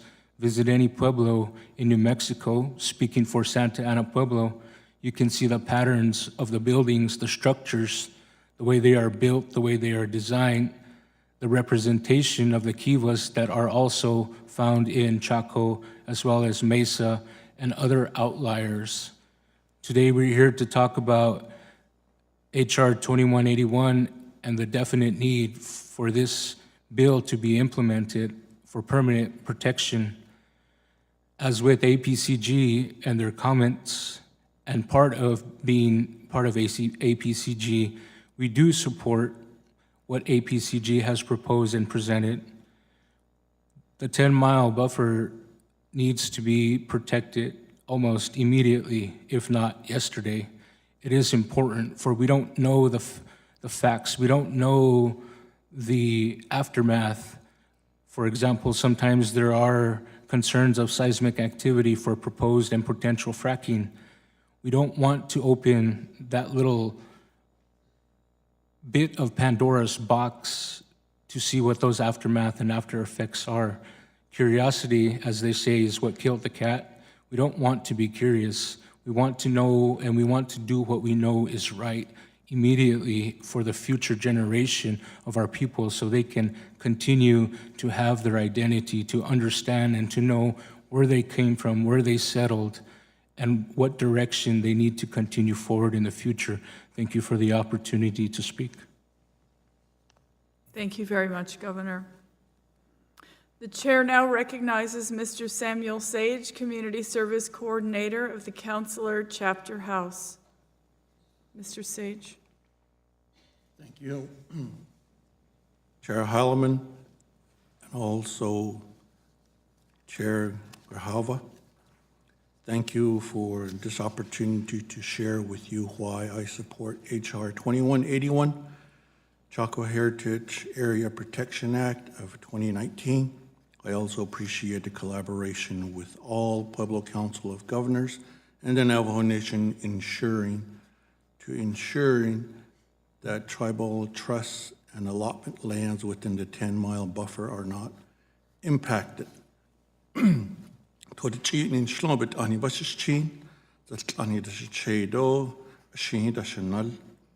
name is Samuel Sage. I'm a U.S. Army Military Police veteran, and I am also an allotment landowner with my siblings. We receive royalty payments from time to time, but they are decreasing. In 2003, when I was a chapter president of Counselor Chapter, I found out that BLM, Bureau of Land Management, were not consulting with our local chapter government. BLM was ready to approve their resources management plan, which they had revised without tribal consultation. In 2004, the Counselor Chapter, which I was the president of at that time, joined a lawsuit with San Juan Citizens Alliance versus DOI Gil Norton for BLM failing to consult with Native American government and communities. The outcome of the lawsuit did not go in our favor, but at the time, under the leadership of Farmington Field Office Manager Steve Hinkie, 10 points. Agreement consult with Navajo Nation communities was drawn up and agreed upon. To this day, the agreement has not been honored. BLM is still failing to engage in meaningful tribal consultation and continue to ignore the cumulative impacts of drilling on our landscape and the concern of the Navajo Nation and local residents. In 2013, a full-scale horizontal drilling and hydraulic fracking overran our community under the title exploratory drilling. Soon there were more than 100 wells. This devastated our community. Like increasing traffic, truck drivers had no regards for the safety of the local communities. Member school buses, emergency vehicles. The dirt roads used to be wagon trails. They were never built for heavy truck traffic. The roads became worse during inclement weather and were unpassable. After the drilling, the pump jacks that went up, the air quality changed, the majority of the wells leaked, and the smell of rotten eggs because of the hydrogen sulfide. Certain valleys became worse, and in 2019, the allotment landowners and their heirs were approached by BLM contracted land agents to sign to consent for oil and gas development. The land agents would say, I need your signature for oil and gas development. If you sign, this is how much money you'll get. Anywhere from 10K to 400K plus. No explanation were given at the time, and also that this was a one-time thing. The type of the events the BLM turned families against and community members against each other. Some people regret that they agreed to lease their lands and to the new type of hydraulic fracking. And also, every day we see oil and gas pump trucks from the ground pump, and then there's water spill, contamination of water. Cattle walking in the wastewater pits, elderlies, and children getting sick. I thank you at this time that I can offer you this really short oral testimony. I believe that the Chaco Protection Act is a good step that will help to protect the ancient lands as well as our lives of the community. Although there are various opinions on oil and gas development among allotment landowners, many also strongly support this bill. Thank you. Thank you very much, Mr. Sage, and thank you for your service to our country. Yes. The chair now recognizes Ms. Delora Jesus, a Navajo Nation Indian allottee. You have 5 minutes, Ms. Jesus. I would like to thank Chairwoman Holland and the ranking members of the subcommittee. Thank you for the opportunity to bring voice to those Navajo tribal members who are being forgotten with this bill, Indian allottees. I am Delora Jesus, a citizen of the Navajo Nation Nageezi chapter of the Gray Street Inns people born for the Mexican clan. My chapter is in the Greater Chaco region and near the Chaco Culture National Historic Park. My grandmother, was a councilwoman for the Nyeezy chapter for 8 years, and my father was a Navajo Nation Council delegate for the Nyeezy chapter for 20 years. Many people don't understand our Native American heritage and the fact that many individuals, Navajo Nation members, such as I, own private land and minerals underneath them. This is a steadfast personal property right that sustains our livelihoods and way of life. H.R. 2181 would put many of our mineral rights off limits and stop much-needed source of income to feed, shelter, clothe, and protect our families. This income is important to us. In 2015, the Federal Indian Mineral Office distributed $96 million to 20,835 allottees. That's a huge source of income to us. My ancestors were allotted the land and mineral rights by the United States government many generations ago, and it pains me to see that my own leaders, both tribal and in Congress, are supporting a bill that would put my oil and natural gas rights off limits and prevent my family from receiving income from a valuable energy resource that we own. I am not alone. Many other Indian allottees in the greater Chaco region agree with me. In fact, I have a petition signed by 131 of us allottees opposing this buffer bill. I also have my other petition signed by many allottees that state that the environmentalist voice is not our voice. Our voices as allotted landowners are being silent by the environmentalists claiming to speak for all of us. These lands were given to our great-great-grandparents to exchange for citizenship, and we have rights as citizens and landowners develop our lands for oil and gas as we see fit. I have two resolutions for the Hufano and Nyeezy chapters signed by our chapter president supporting us Navajo allotment owners and recognizing our opposed to this bill. These chapters' resolutions call for a meeting with Senator Udall and Heinrich so that we can express our concerns with the bill and how it would limit our rights. I am disappointed that the Interior Department, which is supposed to manage our mineral rights and trust to benefit of allottees, has stopped leasing for a year. This action delays income to us allottees in the short term, but more importantly, sends a strong signal to oil and gas companies that invest in the area is risky and uncertain in the long term.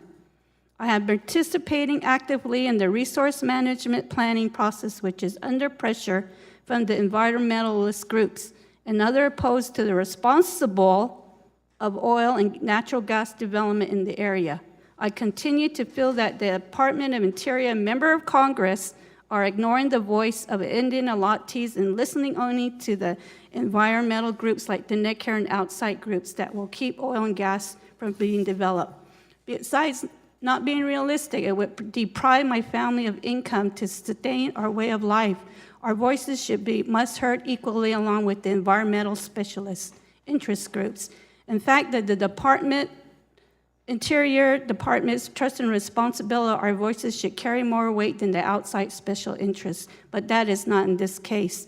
The bill would put off mineral rights and mineral rights of 1,000 allottees, while the bill does not affect my mineral rights. In fact, many allottee lands are surrounded by federal land that will be withdrawn by this bill. If BLM lands are withdrawn, our allotment oil and gas companies cannot access our lands. They will be destroyed from developing the minerals on behalf, because it just doesn't make sense to pinpoint my small amount of mineral stranded amongst federal minerals. What will be small to them, however, is not small to me. I do greatly deeply about the Chaco culture heritage. After all, I am a Navajo who lives right in the greater Chaco region. But the Chaco Culture National Historic Park already protect the great houses. Artifacts that might be outside the park are protected through the National Historic Preservation Act any developments of my minerals and minerals of Ms. other Jesus, allottees. I'm so is done- sorry, your time has expired. Okay. Thank you. They'll ask questions as we go along. Thank you, very though. much. Thank you. very much. I appreciate all of you being here. Very grateful. Before I start member questions, I would like to, on behalf of Assistant Speaker Ben Ray Lujan, read this statement, and because he couldn't be here with us today. The BLM has testified that this legislation would not affect tribal interests or allottees, while the bill itself includes language that recognizes the rights of Navajo allottees, such as yourself, Ms. Jesus, to continue to develop their lands. And I'm going to read Section 6 of the bill, which states, and I quote, "Nothing in this act, number 1, affects the mineral rights of an Indian tribe or member of an Indian tribe to trust land or allotment land, or, number 2, precludes improvements to or rights of way for water, power, or road development on the federal land to assist communities adjacent to or in the vicinity of federal land. These are protections of sacred lands that would benefit the health and safety of many, and the BLM has said it would not impact the rights of allottees.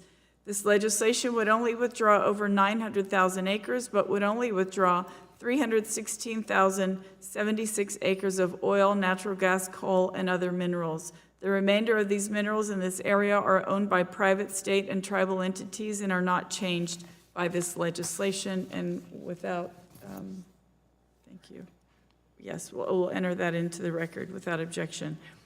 Thank you so much for all of you for that valuable testimony. The chair will now recognize members for questions, and under Committee Rule 3D, each member will be recognized for 5 minutes, and I will recognize Mr. Grijalva, Chairman Grijalva, for 5 minutes. Thank you, Madam Chair.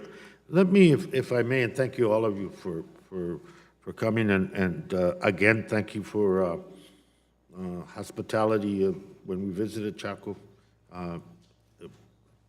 A very moving and very important visit for those of us who went, and thank you for the time all of you took to educate some of us and reinforce the importance all through it, so thank you a lot.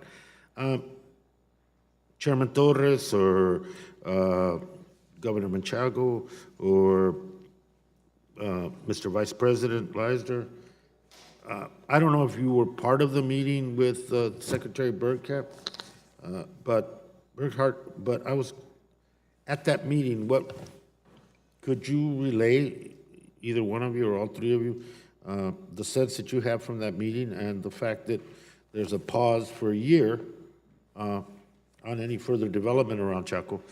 But if your impressions of the meeting, but you're still here pushing for a permanent. Yeah. I was at the meeting.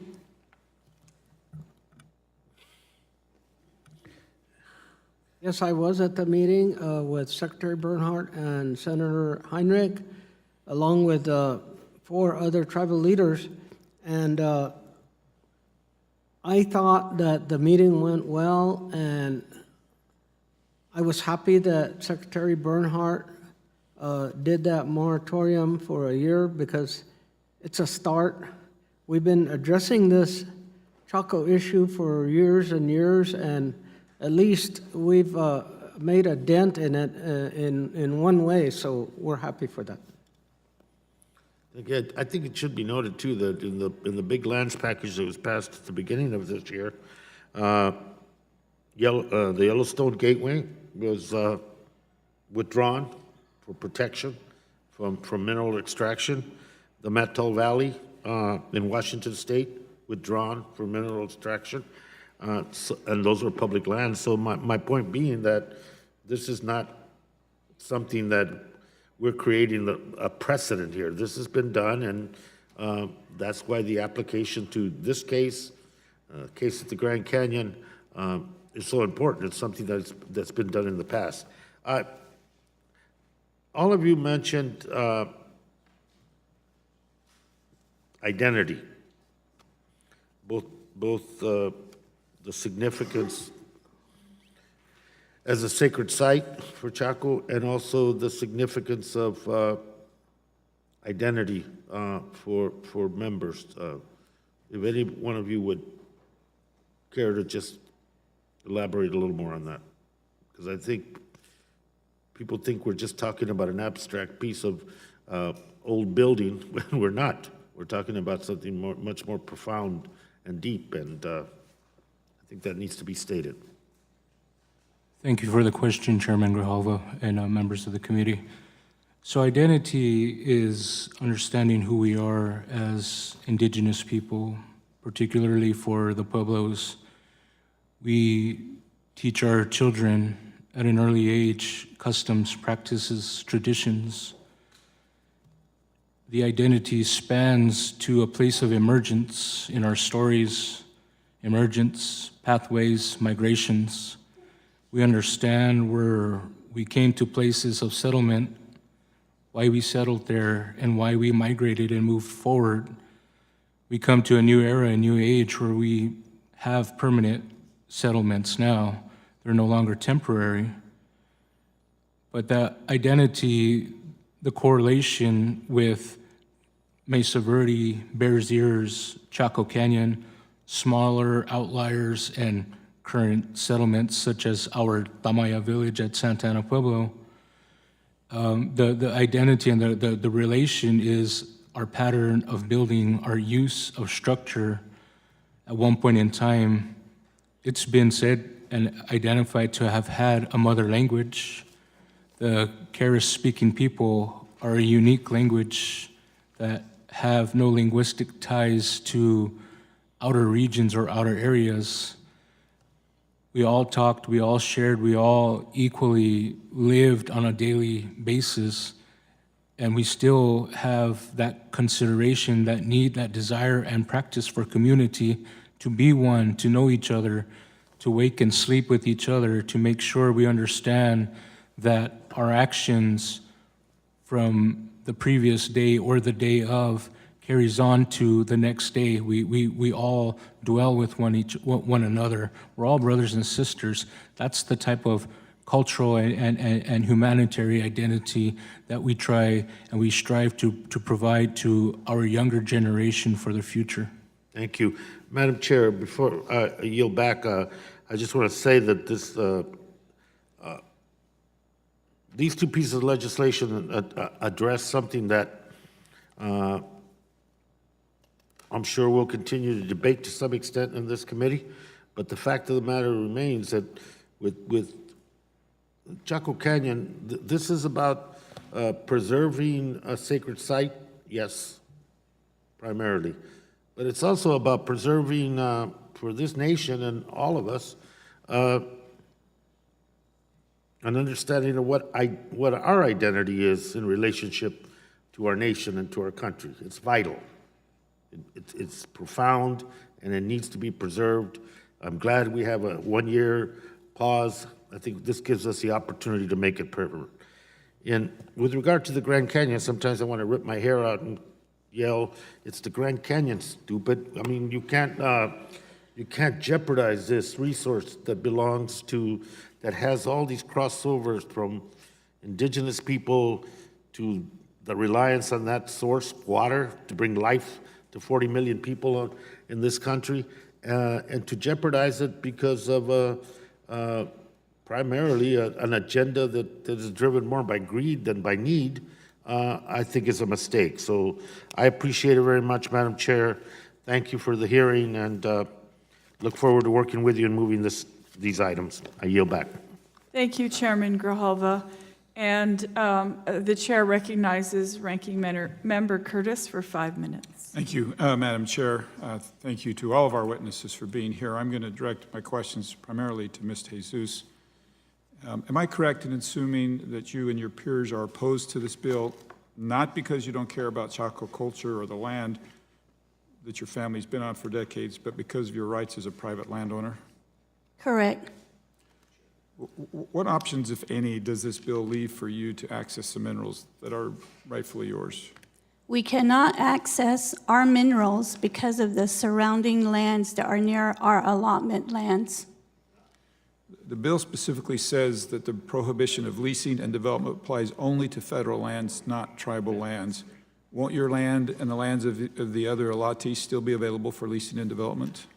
No, we won't, because we need these BLM land, tribal land, private lands, and you cannot access drilling mineral rights with just allotted land. We need other lands to get our resources. Proponents of this bill claim that tribal lands will not be affected, only federal lands.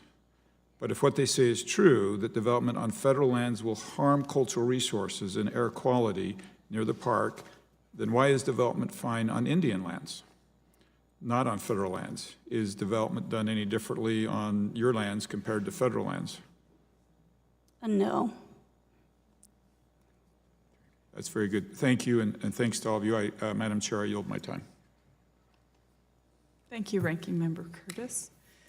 Thank you so much, all of you, again, for being here and taking the time. I'll start with you, Chairman Torres. My understanding is that you and other tribal leaders met with Secretary Bernhardt last week. Is that correct? Yes, that is. After visiting Chaco Canyon, Secretary Bernhardt stated that he, quote, walked away with a greater sense of appreciation of the magnificent site managed by the National Park Service and better understanding of the tribal leaders' views of its cultural significance. Do you believe that Secretary Bernhardt's one-year moratorium on oil and gas leases is adequate to protect the significant cultural and natural resources in the greater Chaco region? Well, as I stated earlier, it's a step forward. It's not adequate for 1 year. We all know that. We need something permanent there, and that's what we've been working on for years. So 1 year is not adequate, Madam Chair. Thank you. And I guess for those of us who feel that we have a cultural and traditional tie to Chaco Canyon, I guess sometimes people ask me, you know, somebody mentioned that it's not, you know, just a pile of rocks. No, it's a carefully thought out community that our ancestors planned and executed over centuries. You know, when I think about the time and effort it took to build one of those walls, it's astounding to think that they could have sustained that effort in building that grand scheme over that many years. And I guess I'm interested to, and I'll just ask each of you, when you have someone like Secretary Bernhardt at this sacred place, how do you talk about the importance of protecting this? Like, what do you say exactly to him that if you only had one thing to say about Chaco Canyon, essentially, what would it be? And you're asking me? Yes, and I'll ask each of you, and we'll just go down. I think that the most important part is to leave it for the generations that are coming behind us, and that we also needed to remember where we come from, who we are, and where we're going. Thank you. Chairman, Vice President Leiser.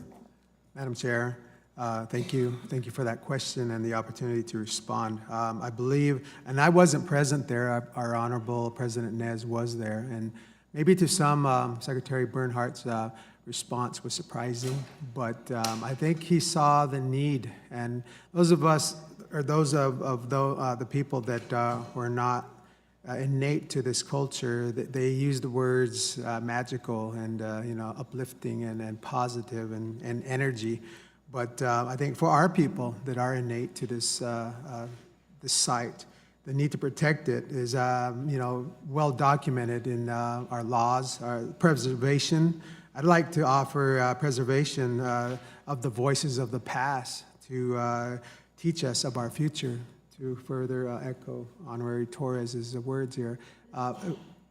It's been said that our native cultures or our native traditions of the past will tell us of our future, but it's being an oral society, being an oral culture of much of our native people here, the stories must continue to go on as we tell to our next generation and our next generation. It tells us of where we came from, who we are, and those tribes that are very adept at holding on to their culture, more power to them. Those that are willing to progress more past, maybe say economic development, they're to each their own. I'd like to also recognize the fact that this is all affecting federal land, and we would balance the rights of the allottees on their portions. So we're respectful of that as well. Thank you, Mr. Vice President. Governor Manchego. Thank you, Madam Chair, for the inquiry. If there was a way we could tell Secretary Bernhardt, or one statement that we could make to help him understand what Chaco is, I would offer him the comment to be able to close his eyes for a moment, stand in a location within one of the ruins, and try to feel that place being alive at one point in time. The smell of smoke, the sound of commotion, people talking amongst each other, and knowing that the ruins weren't in rubble as they are now, and with some of the walls and the room blocks still standing, but they were fully erected structures that served a purpose. So as Native people, it's hard to relate to an individual that's not born or integrated into the culture. As young kids, using myself as an example, at Tamaya Village, I grew up going into archivas. I grew up being integrated into the cultural homes, seeing how our homes and our rooms are built side by side. And so the first time that I went to Chaco, it amazed me to see the multitude of kivas, to see the multitude of room blocks, and further extend my knowledge. But because I learned song and dance and practice and action, how to go into a kiva, how to come out of a kiva, what it represented, it's kind of hard to help an individual that's not born of our culture and our tradition. But the only thing I could offer, and the only comment I feel that I would be able to offer to Secretary Bernhardt and anybody else that visited Chaco for the first time or without knowledge or understanding, is to close their eyes and try to imagine what that place felt like when it was active, and it's still alive. All our places of religion and places of power remain alive, but for the fact that it was inhabited and once a bustling city that moved, it was a livelihood for our ancestors. Thank you. Thank you very much, Governor. Mr. Sage? Thank you, Chair. I'm grateful that the Secretary made a trip out there with Senator Heinrich. Many times that is what it takes for somebody from this side of the river to understand exactly what we are talking about and to understand what the individuals up here are expressing. We know it's alive, and he felt it, so we're very grateful for that. But as far as for the 1 year, we were cautiously still trying to accept that. Is it really going to happen or not, the moratorium? But a lot of times, that's what it takes, is a face-to-face, in-person, on-site visit for them to really understand what is being discussed and what the challenges and what the struggles that the people are living there are expressing. And I think many times in the past, Many things were written and passed without even making any contact with the surroundings as it was being described. Thank you. Thank you, Mr. Sage. Ms. Jesus, what would you tell someone about how you feel about Chaco Canyon? Hello again. Thanks for hearing us out. I respect Chaco Canyon. I'm a native. And that's the way we're brought up. And I think we should all respect all monuments. I see what, everyone is saying, and I do have respect. And then I also want to say that I do come from a family of healers. My grandmother was a medicine woman. My uncle was a hand trimmer. So I don't know where, just through media and everything that, somehow we become the bad person. But I'm just speaking for an allottee that I had the opportunity to lease my allotment, but I do respect all the monuments, and I'm glad he went out to see the monument, because I do, And who wouldn't? Who wouldn't destroy the landscape? But I really appreciate you hearing me out. Thank you. Thank you very much, Ms. Jesus. Thank you all very much. Thank you for, Governor, for all of you for speaking your language, your native language here in my subcommittee room. It's a blessing to all of us, and I'm very grateful. I thank the witnesses for their valuable testimony and the members for their questions. The members of the committee may have some additional questions for the witnesses, and we will ask you to respond for the witnesses. We will ask you to respond to these in writing. Under Committee Rule 3.0, members of the committee must submit witness questions within 3 business days following the hearing, and the hearing record will be held open for 10 business days for these responses. If there is no further business, without objection, this committee stands adjourned. Thank you.